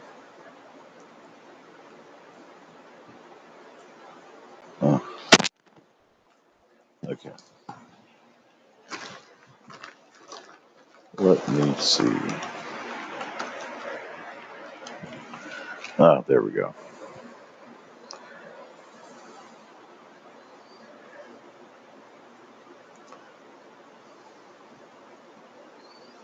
So yeah, my boy taking great example. Well, look at him. Shit. Leader, man mode. Okay, he says he knows he recognizes his father needs a little bit of time, whatever, but he needed to act quickly. So and that's what he did with his great example. His great example of leadership, of man mode. And the black man can take charge and be quick thinking on the feet. Or think quick on the feet, basically, as the saying goes. So yeah, beautiful sight.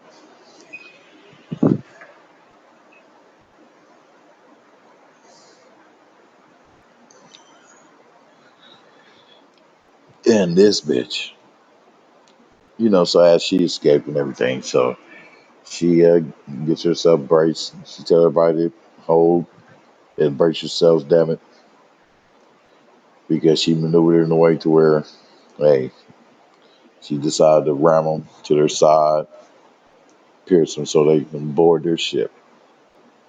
And yep, And that's where the fight really begins.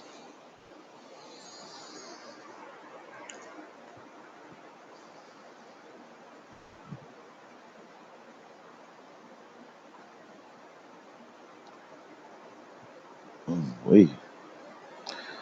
That's why it took me so long too, because of the upload of all these photos that I took. Okay. Yeah, I was like, oh, I'm like, damn it. I'm like, bitch, you destroyed the sea snake ship. Oh, bitch, and his home. Oh, bitch, you gotta go, you funky bitch. You gotta go. Because if y'all right, damn it, that she takes out Alan and Corliss, I might not watch it no more. I was like, I'm done. Fuck y'all. I was like, I'm done. And that happened, and boom, and there they go. And here they're about to go, damn it. They're trying to make their way towards each other, then by fighting through each other's men. I'm like, I ain't let this butch bitch them just toss you, just ragdoll y'all, man. They were like, I ain't shit. What the hell is going on here?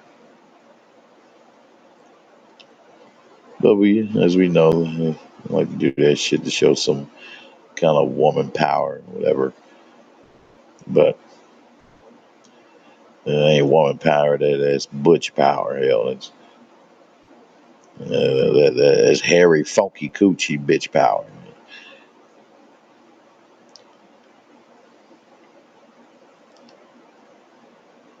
And yeah, here she comes. Oh man, I'm like, dude, I hope this motherfucker don't like wow follow orders. He's like, bitch, I ain't listening to you. Shit, I really don't want to be here nowhere. I told your ass, bitch, I don't want to come here. So this motherfucker like come through and started burning up like even Corliss's man. Oh, what's wrong with this damn retard ass dragon?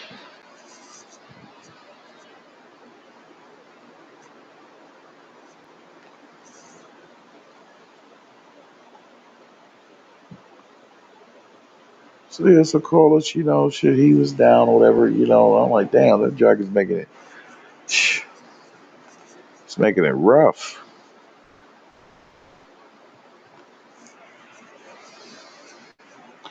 But then again, I was kind of a little puzzled on with this, sheep stealer, because I was like, okay, when he attacked, I'm like, did he attack Corliss's man because he's Team Green? Like because his last rider was Team Green or whatever the hell, or he just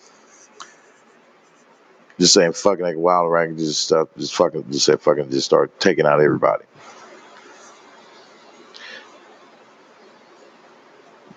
But he definitely started like saying fuck everybody and started attacking motherfuckers when he was getting attacked by the enemy ships. So Sheep Stealer said, fuck you, man. Fuck all y'all, I'll burn all you motherfuckers. I'm like, damn, it's wild ass, crazy ass dragon. But damn it, man, why you had to write that shit? I'm like, that's some bullshit.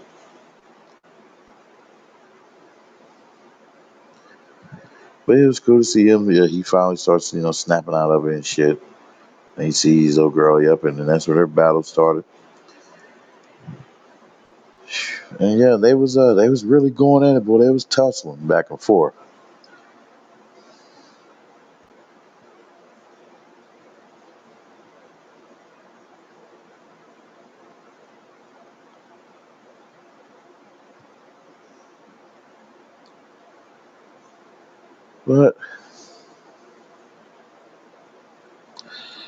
But yeah, so But things rocked off. Yep, Alan, he ends up falling into the water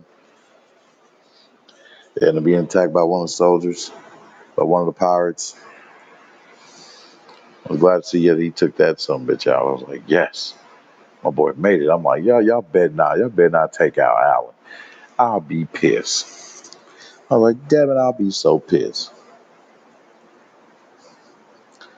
But now my boy emerges out of there. Shit, he's out of there, damn it. He's out of there.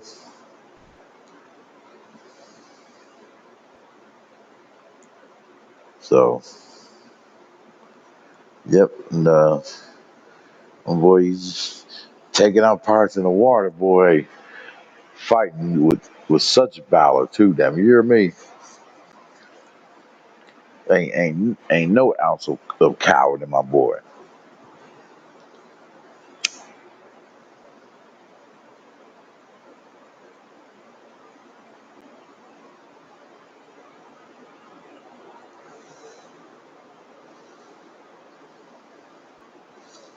So, yep.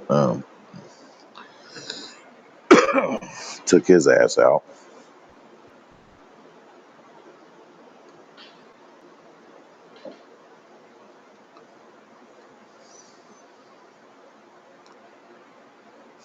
Freaking damn, purpose load up my next slide. hmm So, yeah, my boy, he's trying to make it out of that motherfucker. He's like, I gotta get out of here.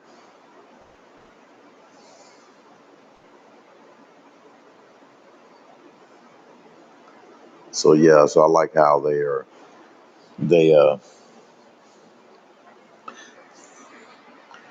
that each side, got their own like screen time, of action, between the Sneak and Charky and the confusion going on with Jace and Bayla, who try to come through and to help, take out the Charky, but you know, got a got an unexpected visit from Sheep Stealer, who's being ridden by who's being ridden by uh Raina.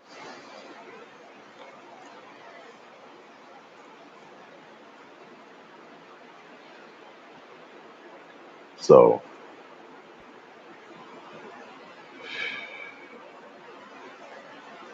yeah, this motherfucker. So they're trying to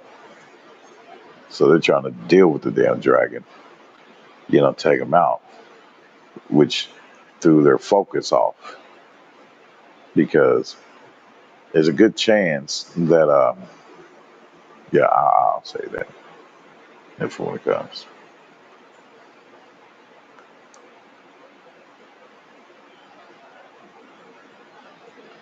So yeah.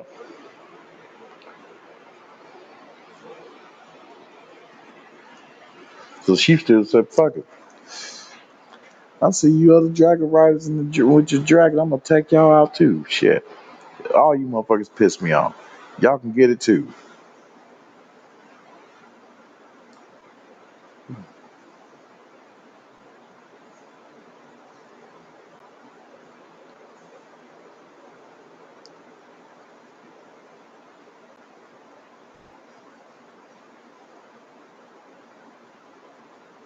Mm. I was like, "Oh man, we definitely have to cover this." Mm. Okay, so getting rid of most. Wish I can delete multiples at once. Hopefully, you guys can add that on here. Rumble.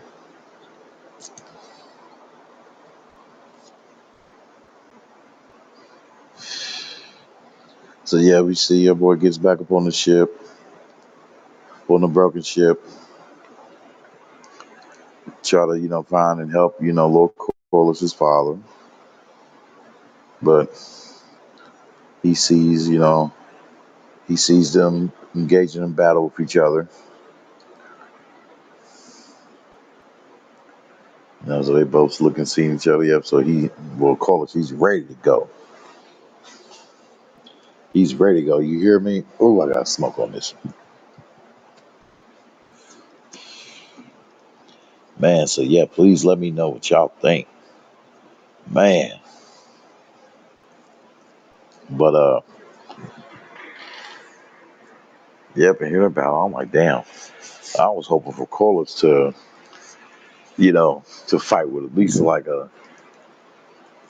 know it's kinda hard to like on a ship too that's, even your footing and all that shit, but him selling fighting years on his ship, yeah, so he should be used to it. So I was expecting for him to come with uh a little bit more of a decent fighting style, you know. And I don't know. They wanted to stretch it out, to try to even the fight out, between the two. But I'm like, hey, they could at least rid it to where, where they show him dominator on at least some moves where he's like overwhelming her with his strikes, with the strikes of his sword.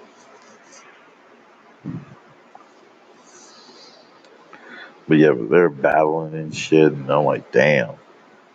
I'm like, oh. I'm like, man, I hope y'all don't write this, man, for her to take Corliss out. Boy, like I said, I'll be pissed. I'll be pissed. So yeah, I'm like, oh boy, they're really going at it. They went at it for a minute too. Shit. And and it was cool. So I think it was on this one. Yeah, where she where Corliss stuck her right in the ass, damn it. I was like, yeah. I was like, that's what you get, bitch. That's what you get, bitch. For all of what the hell she did. Yes, that's what she get. You damn right. I stab her right in the ass. Ah, and boy. Is she hollered too. She hollered.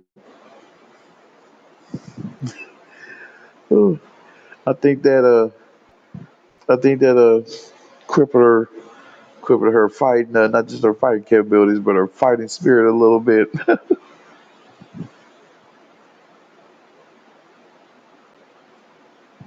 You see, I'm deleting as I go too.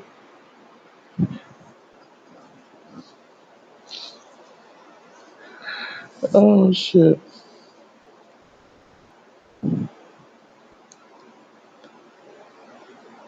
And boy, he was about to strike her ass down though. He was about to strike her ass down, but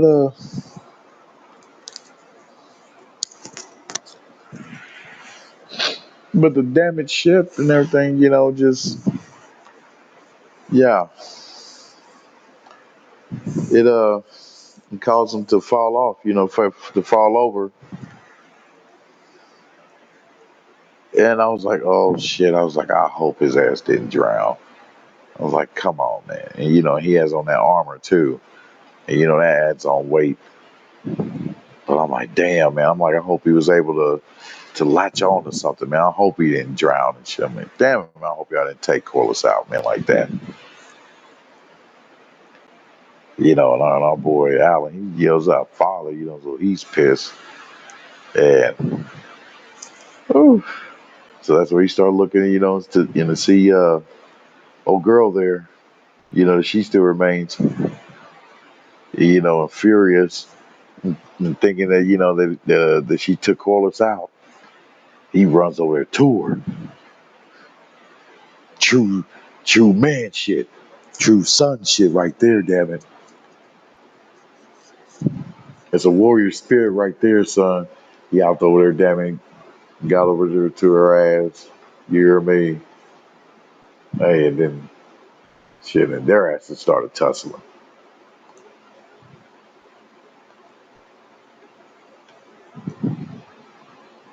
they start tussling and they end up going into the water.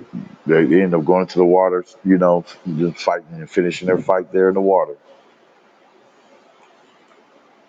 I'm like, ooh.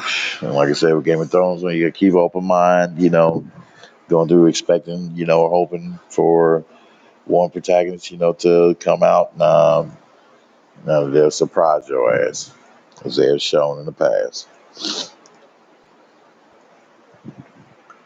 Think what was his name was what? Ned Stark. Yeah.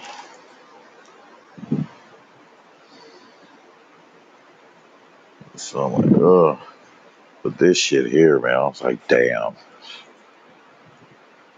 So while trying to deal with the enemy below, they also got to deal with a wild, erratic enemy in the damn air.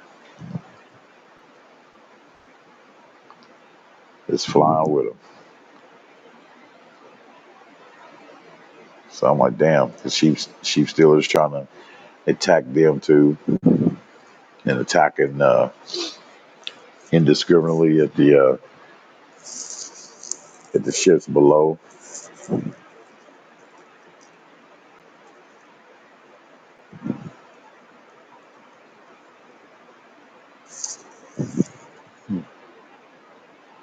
Load up, William.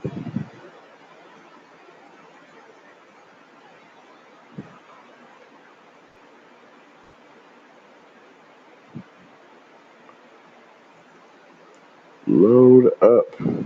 Okay, there we go. But yeah, but our boy, damn,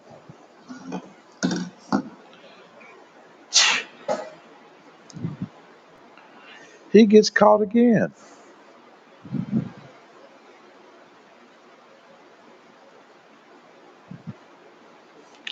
He gets caught by a dragon spear again. I'm like, damn, man.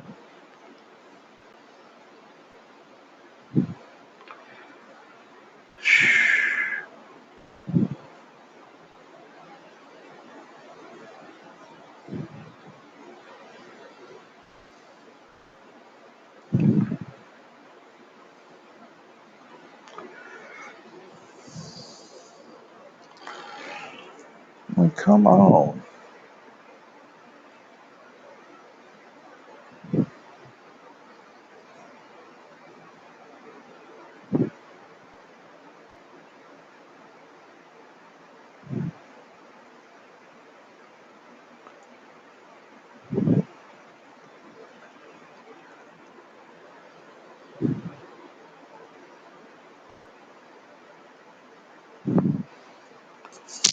Yup, and oh man, about this damn dragon interference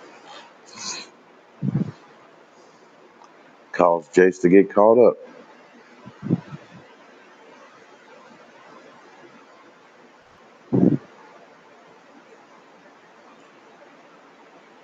And man, I'm like, damn it. So then it goes back to the battle of between Alan and the female captain.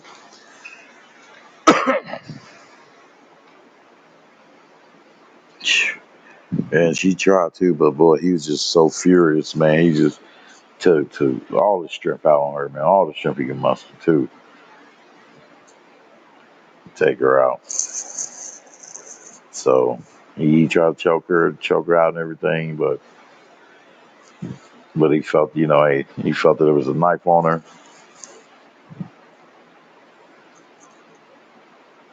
And he thought quickly that, hey, before she grabs it and uses it, damn it, I'ma use this damn knife.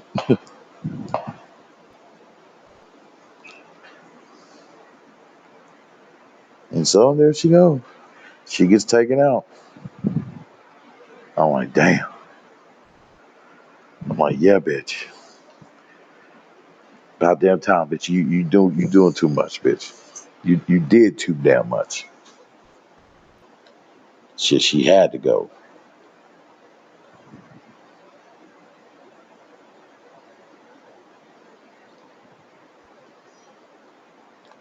Well, if she had to go. Now I'm tired as hell. Yeah, but he pulls out, to continue to search for Corliss and aid in the battle where he can. Yeah, but now it gets back to them. Yep, and Jace, he's already fallen by that dragon spirit that they caught him with. So I'm like, okay, after the first time they caught your ass with that, I don't know why your ass will fly low enough for them to shoot your ass with a damn spear. For when damn he should have flown a little bit more higher, especially looking and seeing damn you got this wild ass dragon, that's attacking indiscriminately.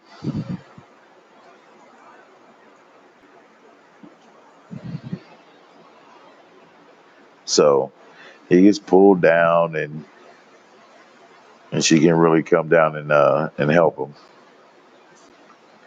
So I'm like, damn it, so him and the dragon now they're both going down.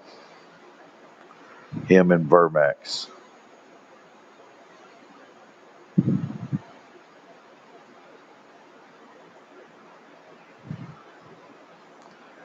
I'm like, damn, man.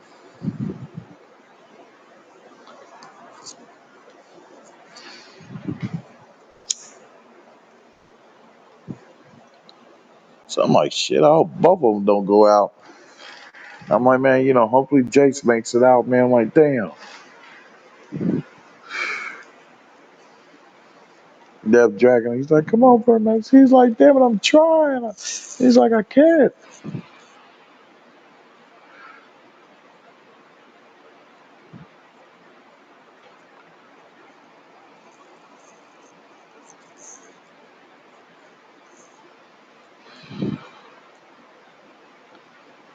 But then again, I'm thinking, okay, with all that force and power that this dragon exuded, that any dragon can exude, you would think their their power is sufficient enough to snap one of those chains that that was connected to the spirit. That those chains should be considerably weak compared to the might of a dragon.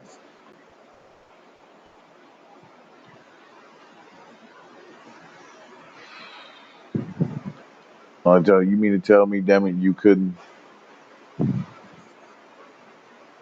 set that motherfucker aflame real quick and make that flame hot enough, make that chain hot enough, to where that motherfucker snaps?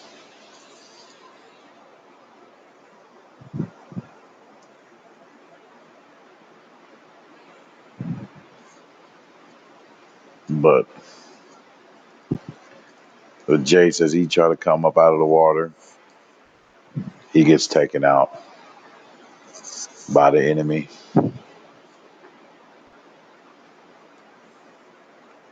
Yep, they fill him up with arrows. But I'm like, damn, my dude. I'm like, you couldn't after the first arrow. Like, damn, you couldn't hurry up and pull that shit out of you and commence to swimming a little deeper. Dive right back in them real quick and swim and duck your head out real quick for air and like, come on, man. Like, instead of just after you got shot, he's like, damn, can't believe I can't believe they just shot me with an arrow. Oh my god. I'm like, come on, man. I'm like, oh my god. I'm like, now this woman, man, she's about to be pissed. She's about to be really pissed now. So, and Alan, he shouting for Corliss, because he's looking for Corliss. Corliss is missing for the time being. Uh, see, we'll make it go by easier. Okay. right.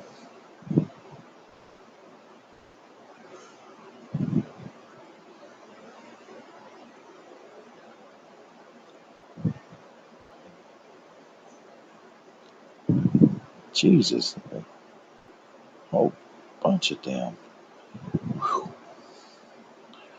I'm gonna try to minimize this next time, the amount of pictures I take. So yeah. So we can here we get through this. Almost there. All right. Now,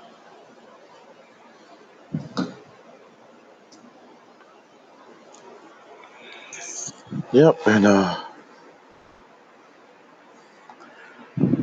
down like damn, that's the end of that one.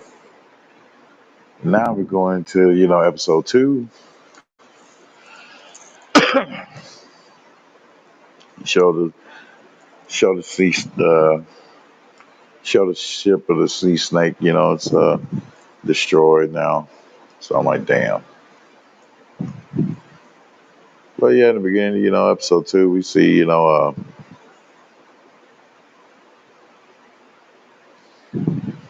we see Bailey, her dragon going through, burn up the rest of the enemy forces, especially after what they did to Jace.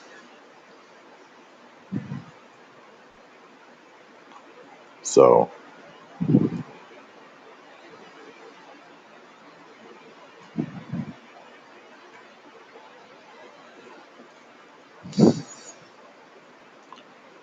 yep, and they make it back. They found Jace and they found his body and brought it back to Dragonstone, to his mother.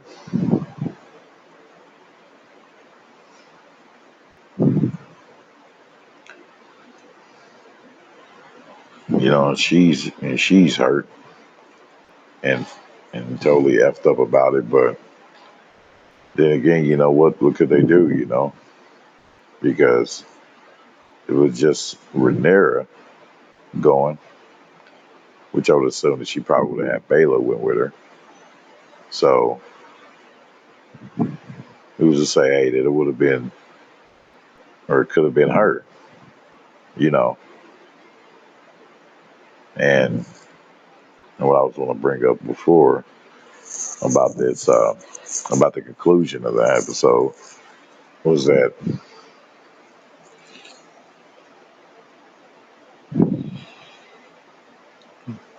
it could be possible that it was inevitable that the laws of causality within this show could have ruled out to where, hey, that somebody dying was inevitably going to happen, whether it be her or him, because we can assume all those ships was laced up with dragon spears. So there's no telling. And with the dragon, any dragon, you gotta get down to a certain distance in order to burn your target. In order for it to burn its target. So yeah, and it'll be at a decent height to where those spears could easily reach. So,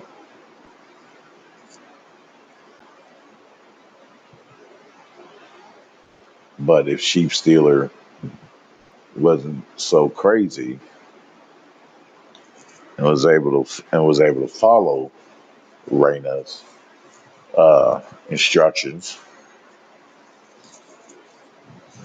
then it could have been highly possible to where their success would have been 100% with minimal casualties.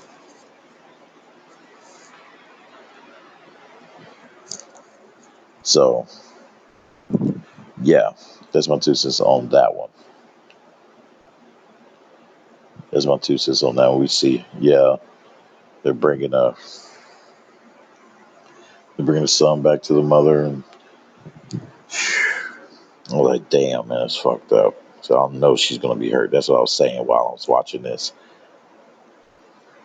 I was like, I know it's gonna be fucked up. So yeah, Bailey's there, willing to bear the accountability.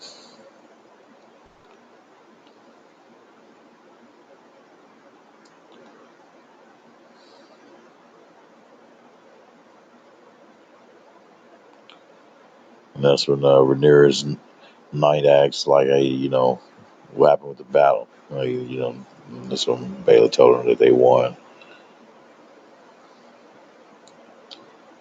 But yeah, man, she was hurt.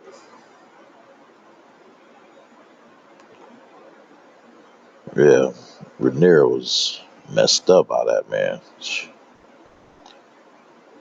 So next scene,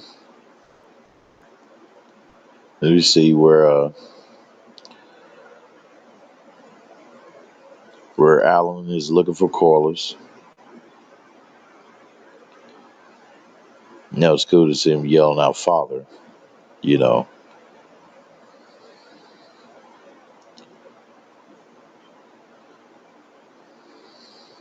when he first was looking for him. So that was cool to see him, dropping his guards and acknowledging him like that, to show that, hey, that he's willing to amend things, uh, and not be done with him completely, as he once said in the last season when he said after the war that he was going to be done with him.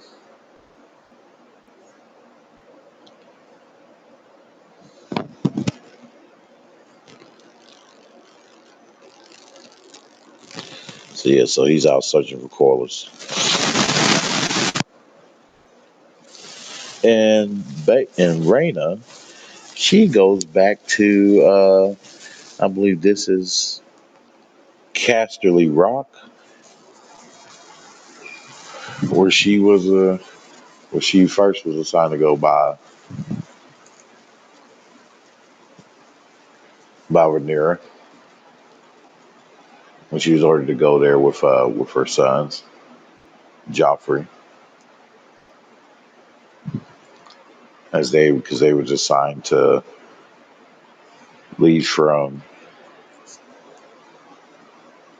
there to Pentos, but that's when she chose to take upon herself to say F that, and that she was going to get her a dragon no matter what. So she disobeyed orders, and as a result of that, she was to follow orders. Then what happened with Jace being deleted, now totally taken off the show, then it was possible that wouldn't that wouldn't have taken place. But like I said, they said that some of most of those ships had dragon spears, so they could have gotten him like in one way or another.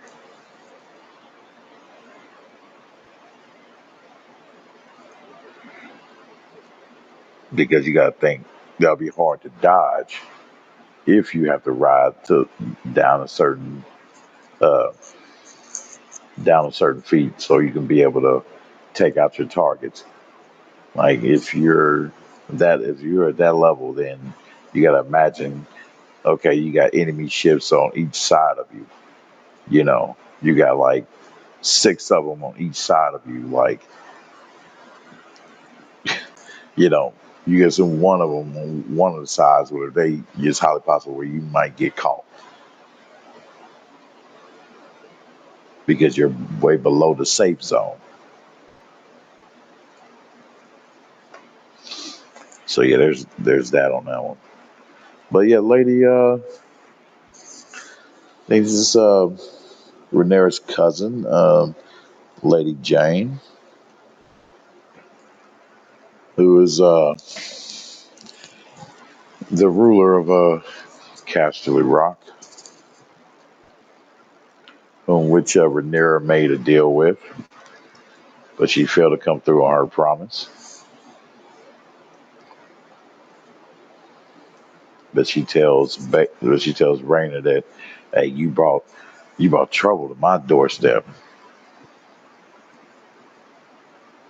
because now Rhaenyra may look at her and question her on why she allowed Rhaena to flee and to escape to go get a dragon. In which I'm like, okay, you.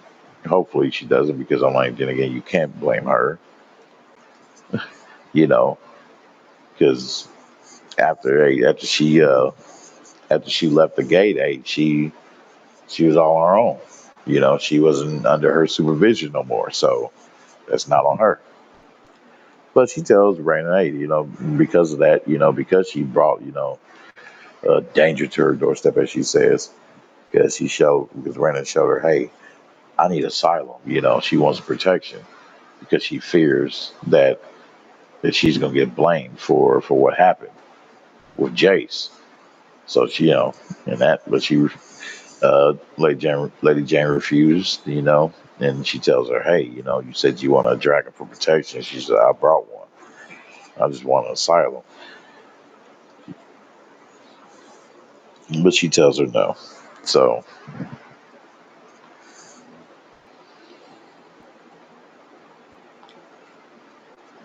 yep, but she tells her no.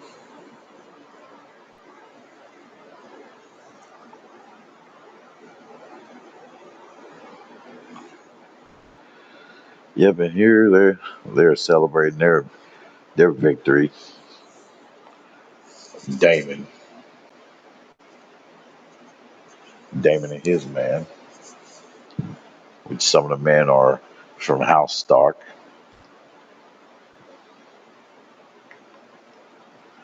We see Sir Simon Strong,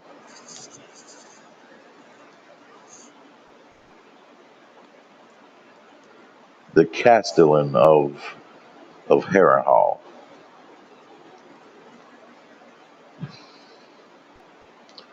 He pops up, giving him and his man big giant jugs of wine and news. A letter from Rhaenyra telling him the news of what happened, that Jace, he died, and that he was ordered to head back.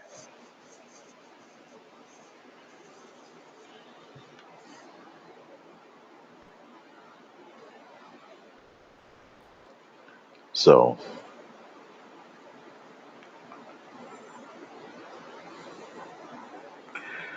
yeah, that was a cool picture to take. The dragon, sipping some water. Thought it was cool. Them showing that CGI, just showing that decent, awesome CGI work of the dragon. But at this moment, time, the witch who had taken some kind of liking to Damon,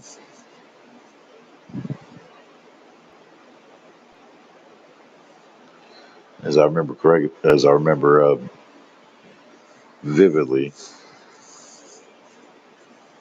of this conversation, so I didn't need to take notes. All I need to do is just take pictures. But with this little meeting they had, she was addressing Damon, asking him, "Hey, uh, can you get Rhaenyra to grant me, the castle of Harrenhal, since she's lived in it for so many years, and she's watched a bunch of men who has mistreated it, as she says, and so therefore she believes that she can take better care of the castle than they did."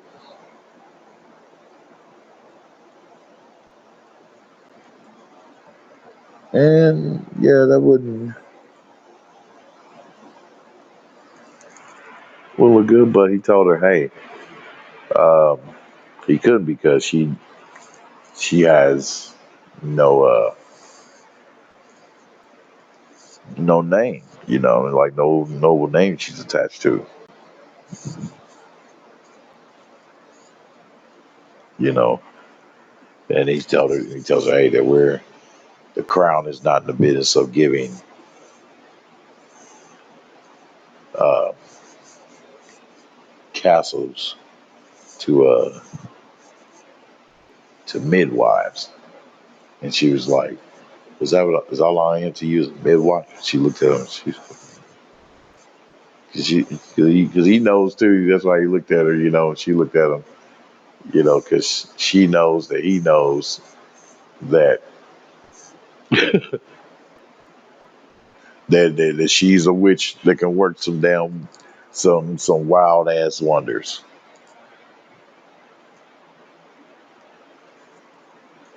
So, but he tells her, he's like, well, I ask her, I'll put a good word for you, and uh, get you something or whatever. But he said, but yeah, but nah. And she got pissed. She got pissed and told his ass. He's like, do not come back. You hear me?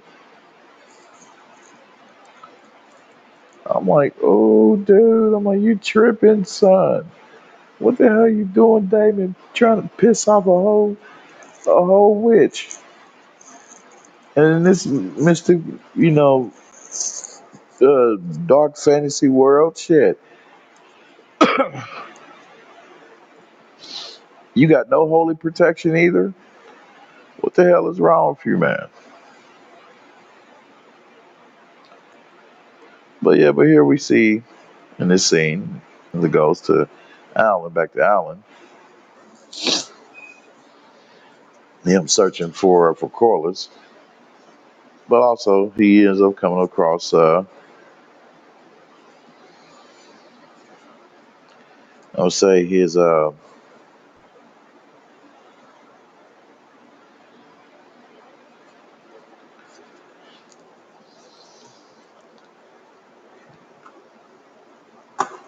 niece,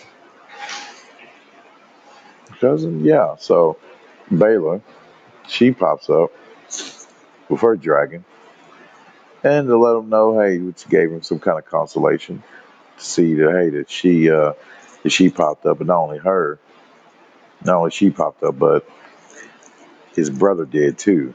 His brother, Adam, Adam of Hull, and she tells him, hey, he's out there searching too, and he's searching diligently too, boy. He's looking. He's like, where you at? Where you at, father? Where you at? Where you at, pops? And I like that too, seeing that seriousness and that passion through that, of them looking for Corliss, who is Baylor's grandsire.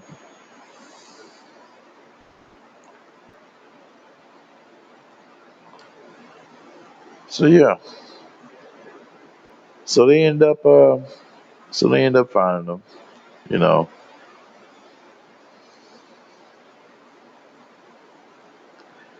after a little bit of time, they end up finding them.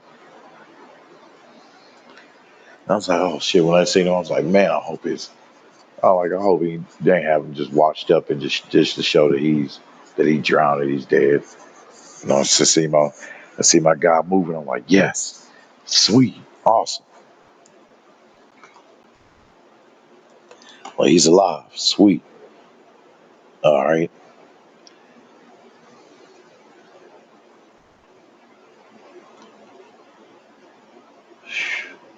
and these two here, hell, their carriage or whatever was attacked,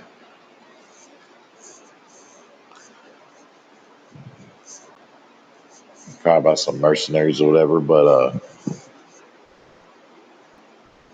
Yeah, and after he managed to take down uh, one of these men, Aegon and Loras, they decided to leave and go on foot to I think he said, yeah, uh,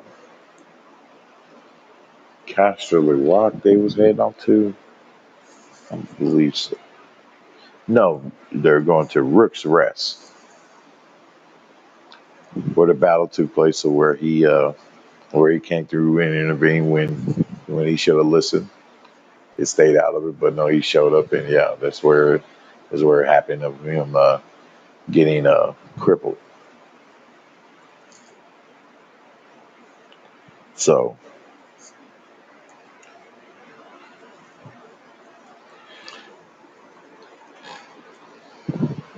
like literally going back to past lessons, um, back to the scene with them with Corliss and the family. They're there, and I thought that was cool to see. You know, all four of them together like that. And man, this was just it's a great like just a awesome father to son,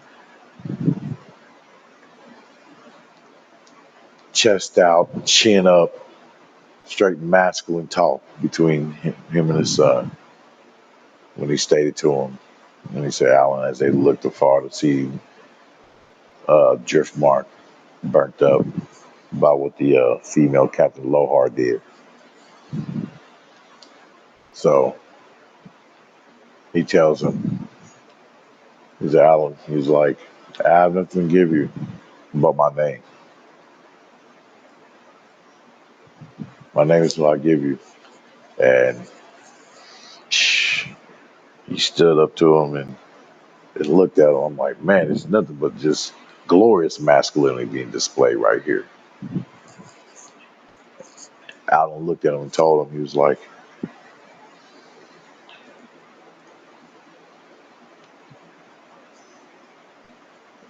and I count that of more worth than a mountain of gold.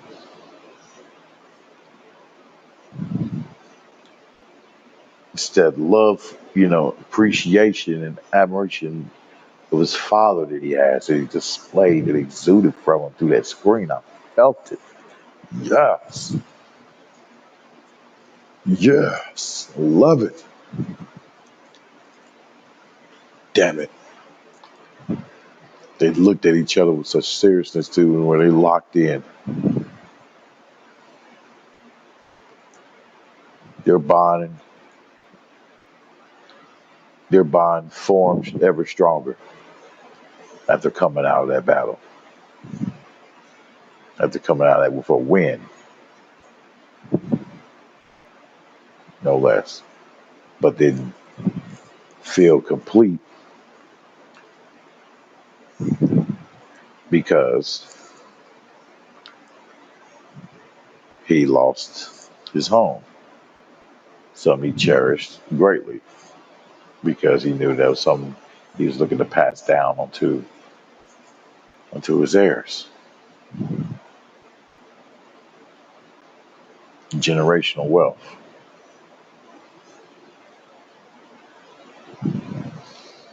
But they still got it with his name. This is that show of appreciation and that gratitude of taking upon his father's name as he rightfully should. That was very exciting to see. So, yeah,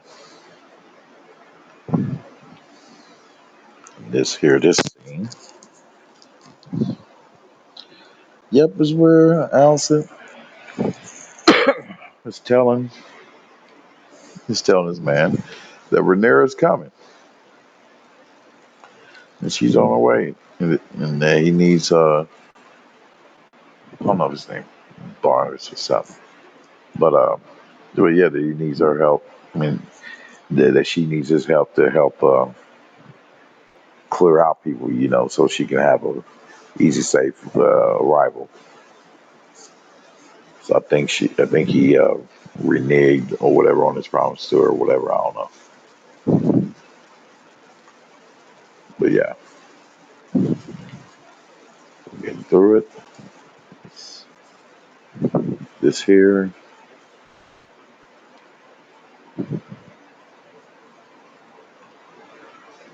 the next one won't be as long because we just covered episode 3, and episode 3 didn't really have that much action in it at all. So it was mostly talking, politics talk, and stuff like that. So yeah. Um,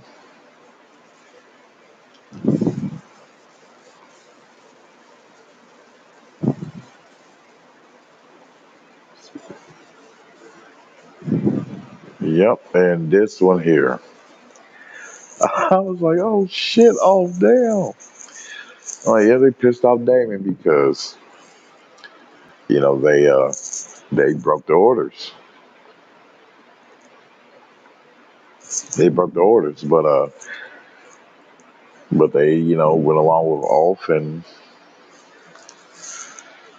who decided he wanted to leave. So he wanted to leave their posts, and they left their posts too early. So Damon slapped the shit out of Ulf when Ulf was telling him, "Hey, there was like, just a whole bunch of this weird stuff, weird noises and sounds and all that," and he smacked him then. And then because he gave him a scolding, a great scolding too. Damon did tell him, "Hey, you wasn't supposed to leave your post, because you were supposed to be there waiting for uh, one-eyed Amen."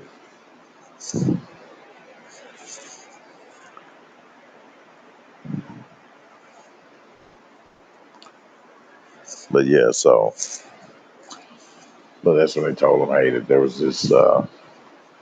somewhat of a female maester, whatever that they said that it looks like she might be a witch, and when she is, yeah." So I think she told him that too.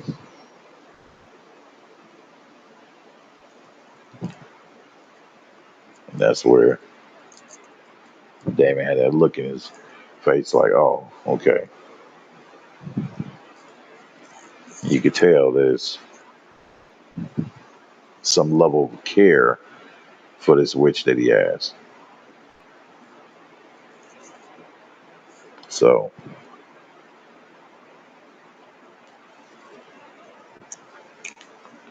load up.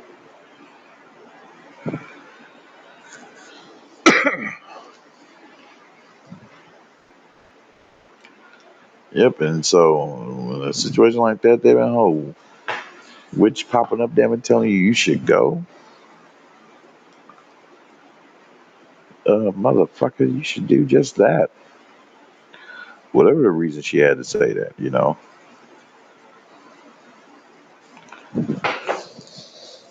because she could have told her, "Hey, you could stay at your post, a while longer, while waiting on him to come, the anything here, any creatures here, they won't bother you." Nope, but she told her ass, no, they can leave. Yep, they'll be right to leave. That Eamon he's not gonna show up. So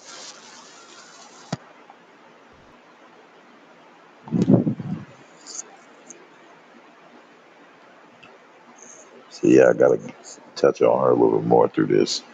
But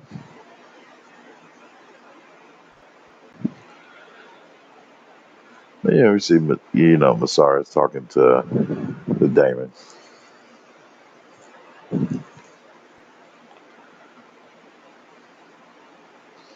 And talking about the queen and her condition, especially after the news with Jace. And she's been out in the bed ever since.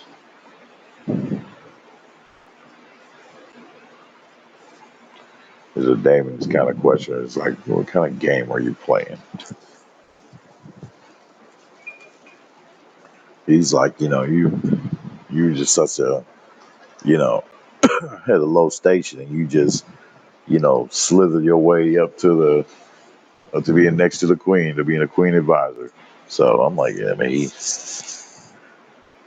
why all that hate for it, man? I'm like, stop it.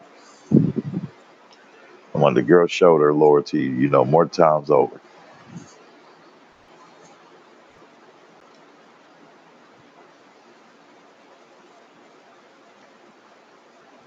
So,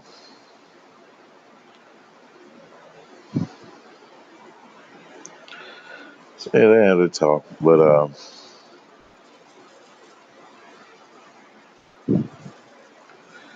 it is where he what seems like a abbot or priest or dragon uh was dragon tamer came and told him that it seems this Vagar was sighted. So him, he also mentions that to Rhaenyra too.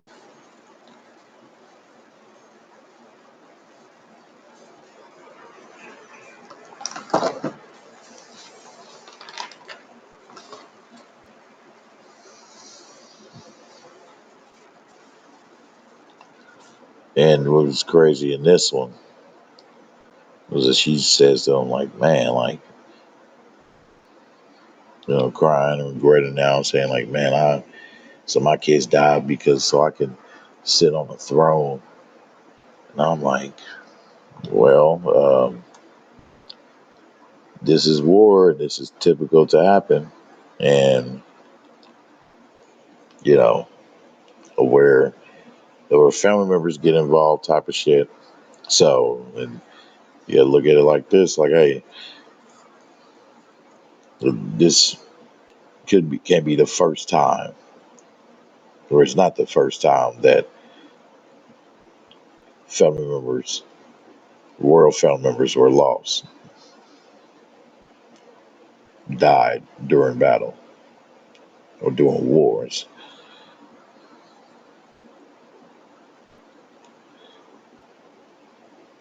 Whether it be inside the house, the castle, or outside the castle.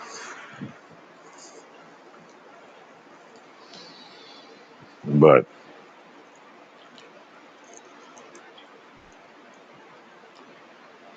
this was something, as everybody must see, what she should have realized too as well, was that this was the law of causality of their universe. And within the laws of causality was this, is that what's going to happen was set to happen. And the fact that loss to retrieve what was right, was what is rightfully hers, that loss was going to be inevitable.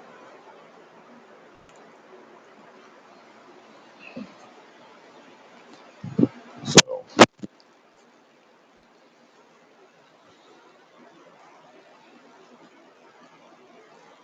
she should have realized that.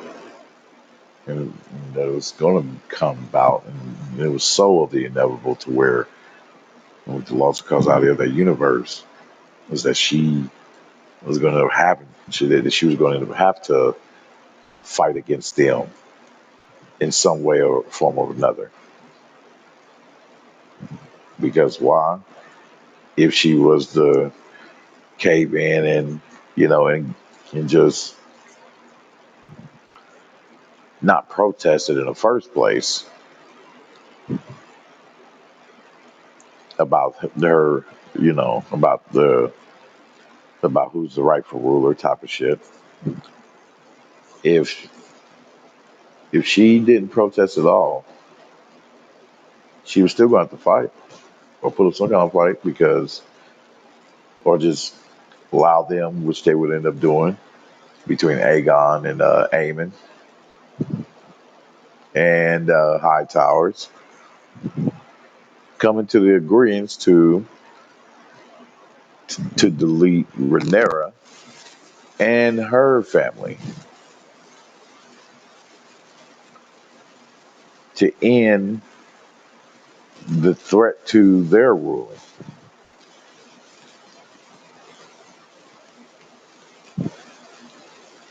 So, so she was going to have to fight for it, like I said, either way.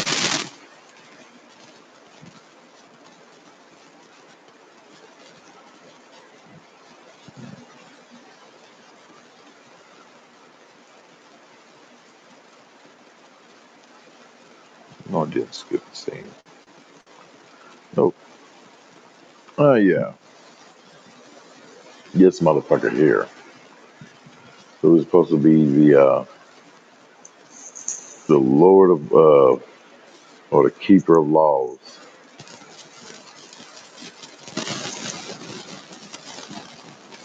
I'm like, huh, okay. He comes in and, I'm like, I don't know what the hell was this scene for. I'm like, this was like unnecessary. Totally unnecessary. I'm like, why put this shit in there? Just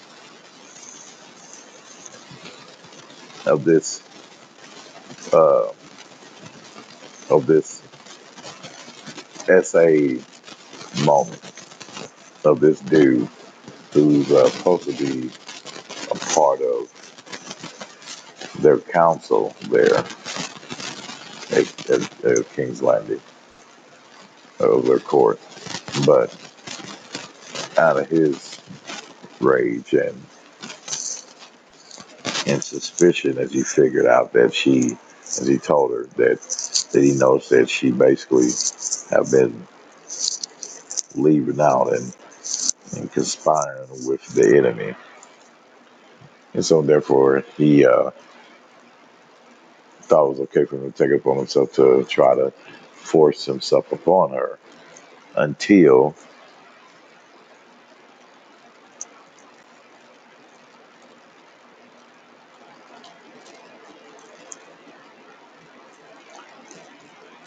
until a black man came through there and saved the day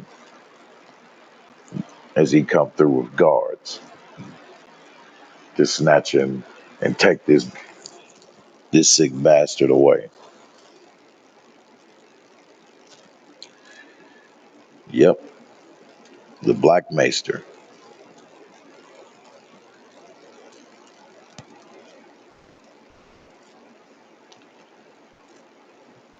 I'm like, damn, he came through. So yep, in here the council, they're having a little meeting, little council meeting. Not really. Her just stating to them of what she's going to do. That she's going to be heading out, and that she's filled with fury, and she's heading out with Damon.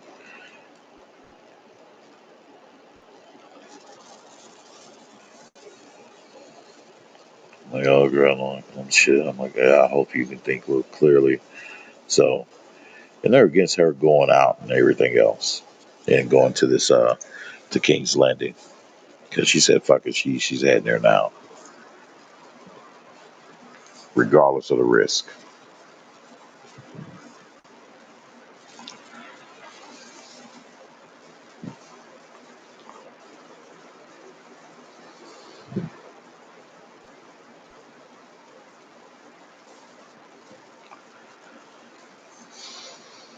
And they're like telling her, like, well, why would you go? Why are you going alone? And Damon's telling her, like, she has me, so I'll be back. But I'll be by her side to protect her.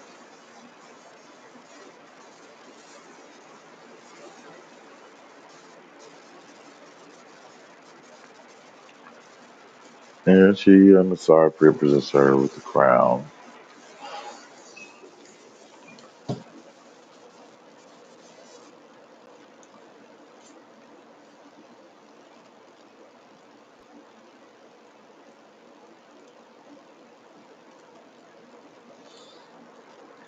And yep, so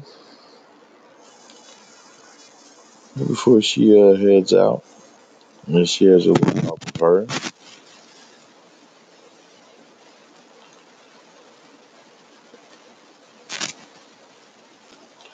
And now all four plotting on heading out, and they have their plan set. You know how they're going to arrive at the King's Landing. And so, and Damon gave them instructions, and he gave them stern instructions. You know, making sure that, especially Ulf, that they follow them to the letter.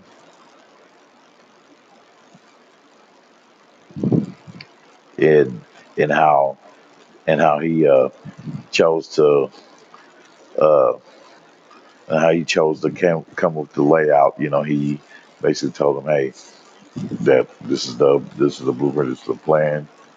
You know, he gave them the whole setup of how he wanted them to be.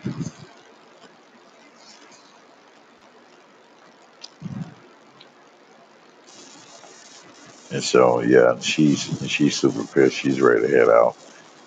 And her dragon, I forgot her dragon's name is called Cyrex.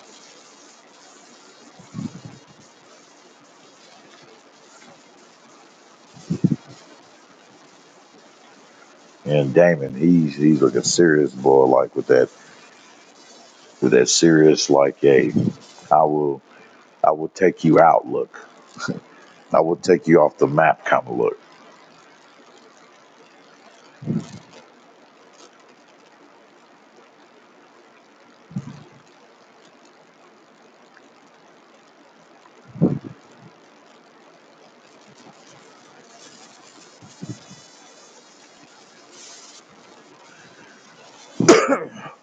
So, and yep, and here they go. They're heading out.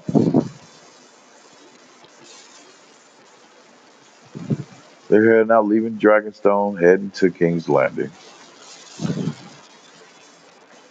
All of them, all four of them.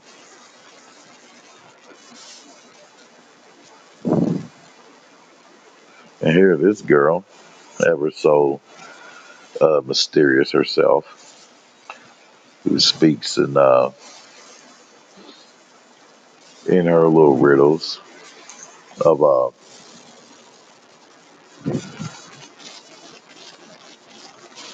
her visions of what she sees in the things to come. So therefore, so she speaks all all out of context, you know, and she makes statements uh, that are not matching with what's going on at the moment. That people end up figuring out, realizing like later on. So yeah, so she has like some kind of like special magical ability of her own. So Allison pops up and tells her, "Hey, we gotta go. Rhaenyra's coming."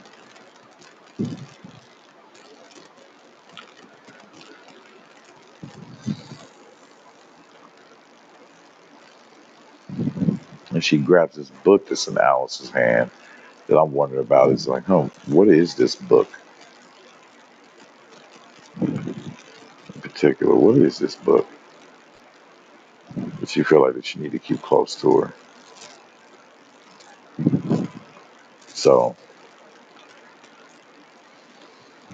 but she grabs Alice, tells her, "Hey, Rhaenyra's coming. You know, we need to go." But not to necessarily leave, but to use her influence. And she told her too. She told Helena this, who is the current queen, and she tells her, "Hey, you're the queen right now, so your influence is gonna, yeah, people are gonna go with you because of your influence." So yeah, no, she used that influence to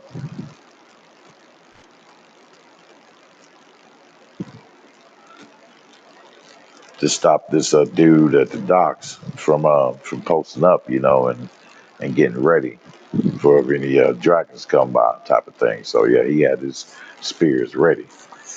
So, but she told him, you know, hey, that they need to stand down, you know, and as per the queen's orders. And she said that she tells him that she wants Rhaenyra to be safe and to not be attacked because that is wise. because she can come through with her dragons and burn that whole dock.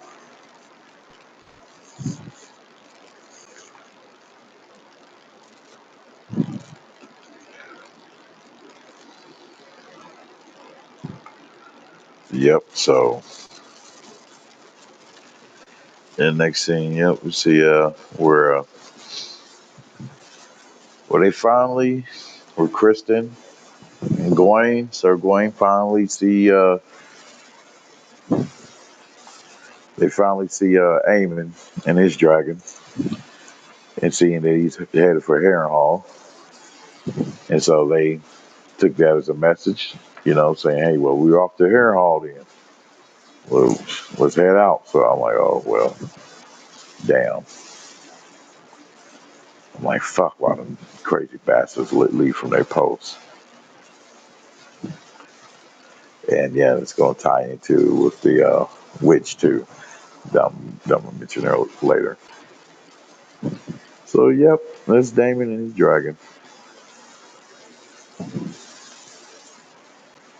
Daemon and his dragon. So, yeah. Yep, he's flying past and, yep, and heading directly for, Harrenhal. As he did.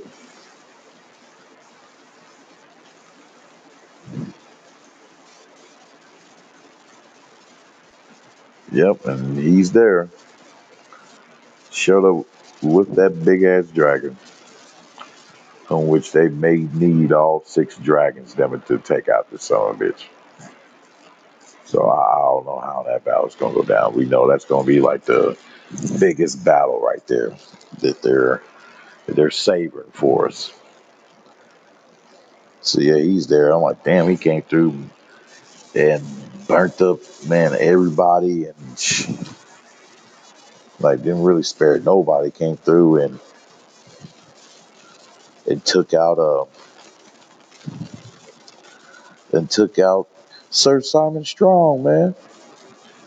And it's a man who, who never was on uh, no malicious and malevolent type of shit. Unlike the rest of them, he was there just chilling, hey, trying to help keep the castle afloat. Shit, he wasn't there trying to rule or scheme and get over on other people. Hell no. He already said he wasn't like Larry Strong, but nope. Damon, Eamon didn't care because he came there looking for Damon. Damon wasn't there. That showed up a little too late.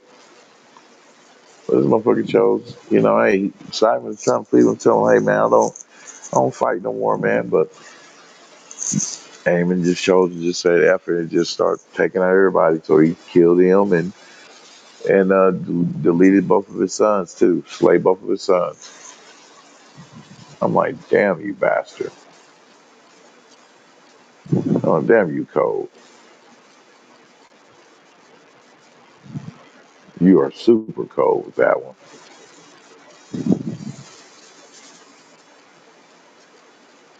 And so, and as he got to a girl, the witch,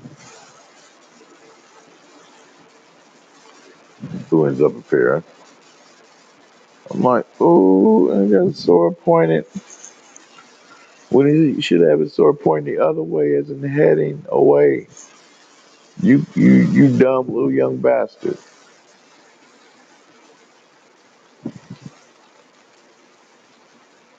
So yep, and think Colin's still trying to approach her, to try to take her out.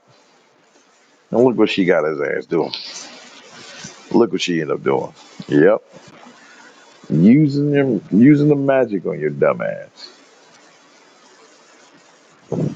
For heading to an area that you hardly have any knowledge about. Nor has he ever expressed that he has, obtained some knowledge of Harrenhal, of how um, of how mystic and haunting it is.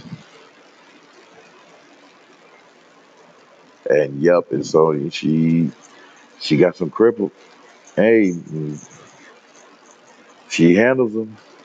She uses that dark magic words to take them out.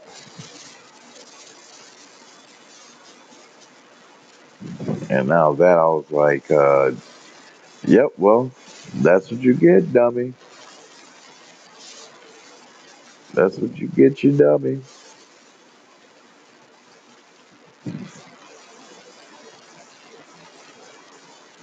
So we go re up and they arrive at King's Landing, all at their positions. And so, as you see, they basically made this as to where we got uh, a castle for castle kind of game. You know, he was free to attempt to try to take over Harrenhal Hall until his dumb ass got captured. Aemon. So the difference is with them taking over this, the main castle, King's Landing. Then, yeah, they're going to be still standing. But it wasn't, they wasn't able to take it, without any resistance. They they they met some, and Damon he makes quick work of them, holding true of him, staying there, protecting the queen.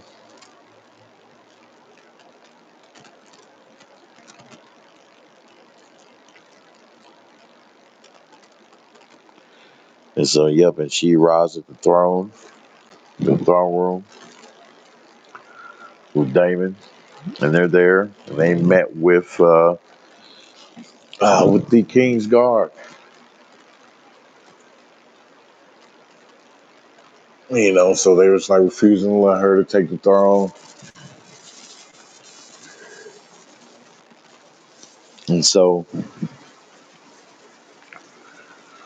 and some man who rocked some gold cloaks, which was helped established by Damon, because they came through. Damon first thought, okay, that they was with them. They was going to be with them to help, to put a stop to the Rhaenyra's attempt to reclaim or to claim or to claim the throne. And so it turns out that the guy uh, he's in league with Damon. Swore allegiance to Rhaenyra. So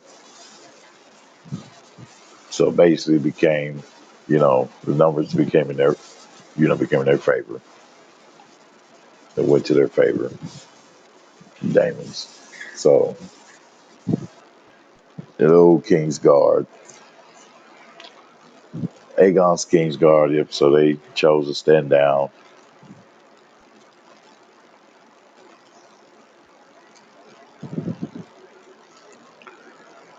So the throne is all hers now for the taking.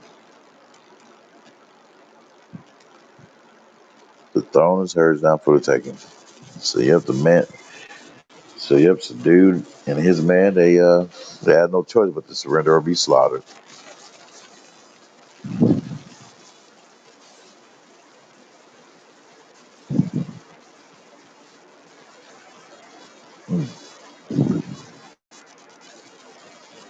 Definitely trying to get through this, y'all.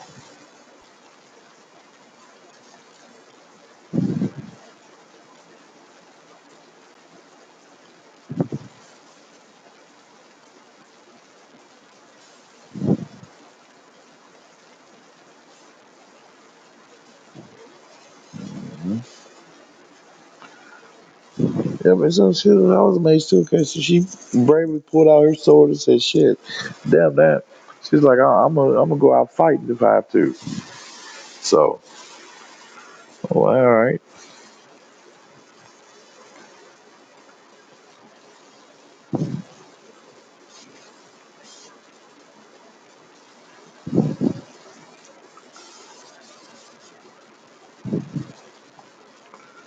So, yep.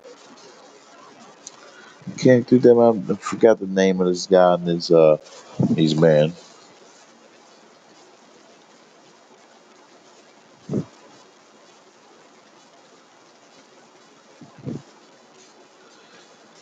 But he expresses that he owes Damon dearly for making him into the knight that he is.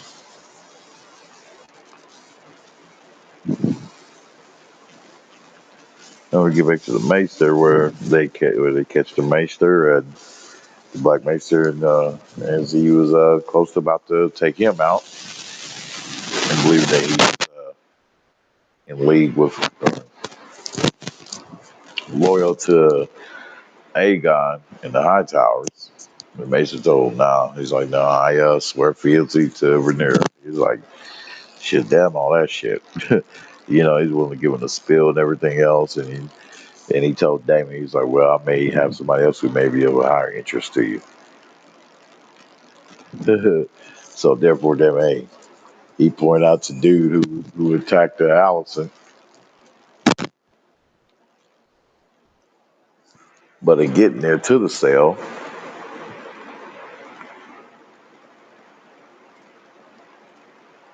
apparently,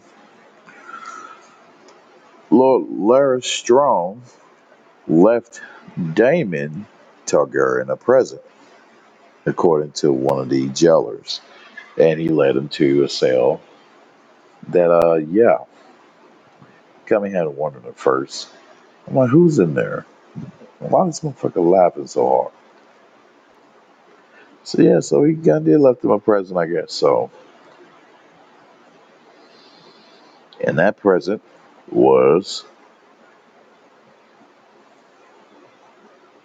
yeah, he's stupid for still fighting in protest. Like, you were hanged for this. Motherfucker, you're totally outmatched. I'm like, you're not wise at all. But pay him no matter. But the person who was in that cell was Otto Hightower, old man Hightower. And so Damon convinced Rhaenyra,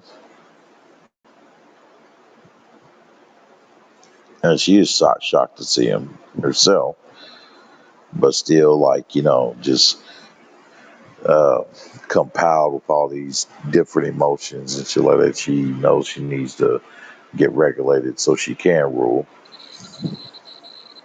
or try to rule. But Damon convinced her that, hey, since Aegon fled, we might as well go ahead and use him as the prime example.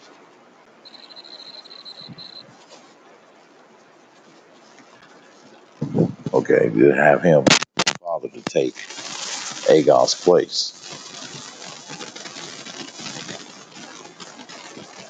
I'm like, oh damn.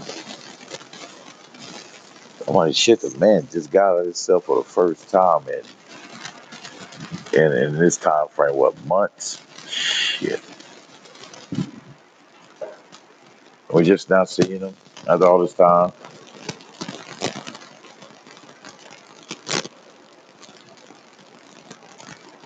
And you take him out. I'm like, damn.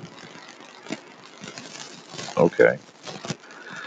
So yeah, so he convinced her, to take him out and gave her his sword to do it. And I'm like, oh Lord, she struggled at first. I'm like, damn. And she missed his neck and everything.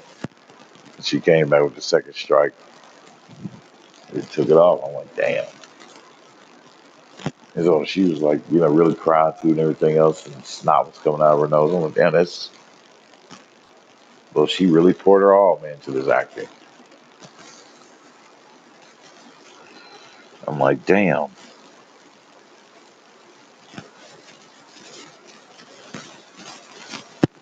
Because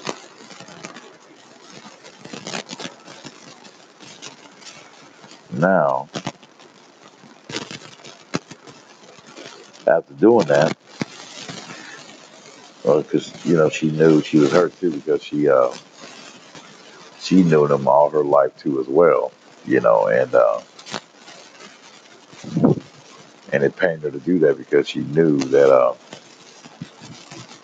it was going to hurt Allison too, So, but he he presented himself as a threat against her by being willing to serve and help guide his to guide his grandson in the direction where they need to go, Aegon and Aemon. But Allison pops in. Well, what impeccable timing. She pops in, sees Rhaenyra, what she did to her father. And I was thinking, like, man, like, by the next episode, I think, damn, is this girl going to just totally lose it, snap? I'm like, damn, man, I can't wait to see how this goes. So, yep, and that's the end of that. So, yeah, man, we'll be going on episode 3. We'll be doing that here a little later today. But for right now, I want to thank you guys, man, for coming through. Please hit the like, share, subscribe. Plus, time, of course, you really hit the cash app. And hit the link for the follow the Rumble whenever I go live for movie and anime nights on the Rumble side. So now I'm looking at I already started a Kick account, so I'm gonna check this out and see how that goes. Experience that platform a little bit. Yeah, so we'll be doing that in best believe. Yeah, this episode is not going to take this long, but yeah, appreciate it. Thank you guys for coming through. One versus a million. I'm not your fan. I'm not your stand for. I am brother. This your guy Ray Hama, your ultra rare brother here in the Hama Force. I'm out. Peace.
Quick question. Okay, in regards to Otto Hightower, tell me, do you guys think that Rhaenyra could have like kept him alive by dismissing what Damon was trying to, well, what he convinced her to do? Could she kept him alive and thus used him to help track down Aemon and Aegon, and also to help her to to rule, to help aid her.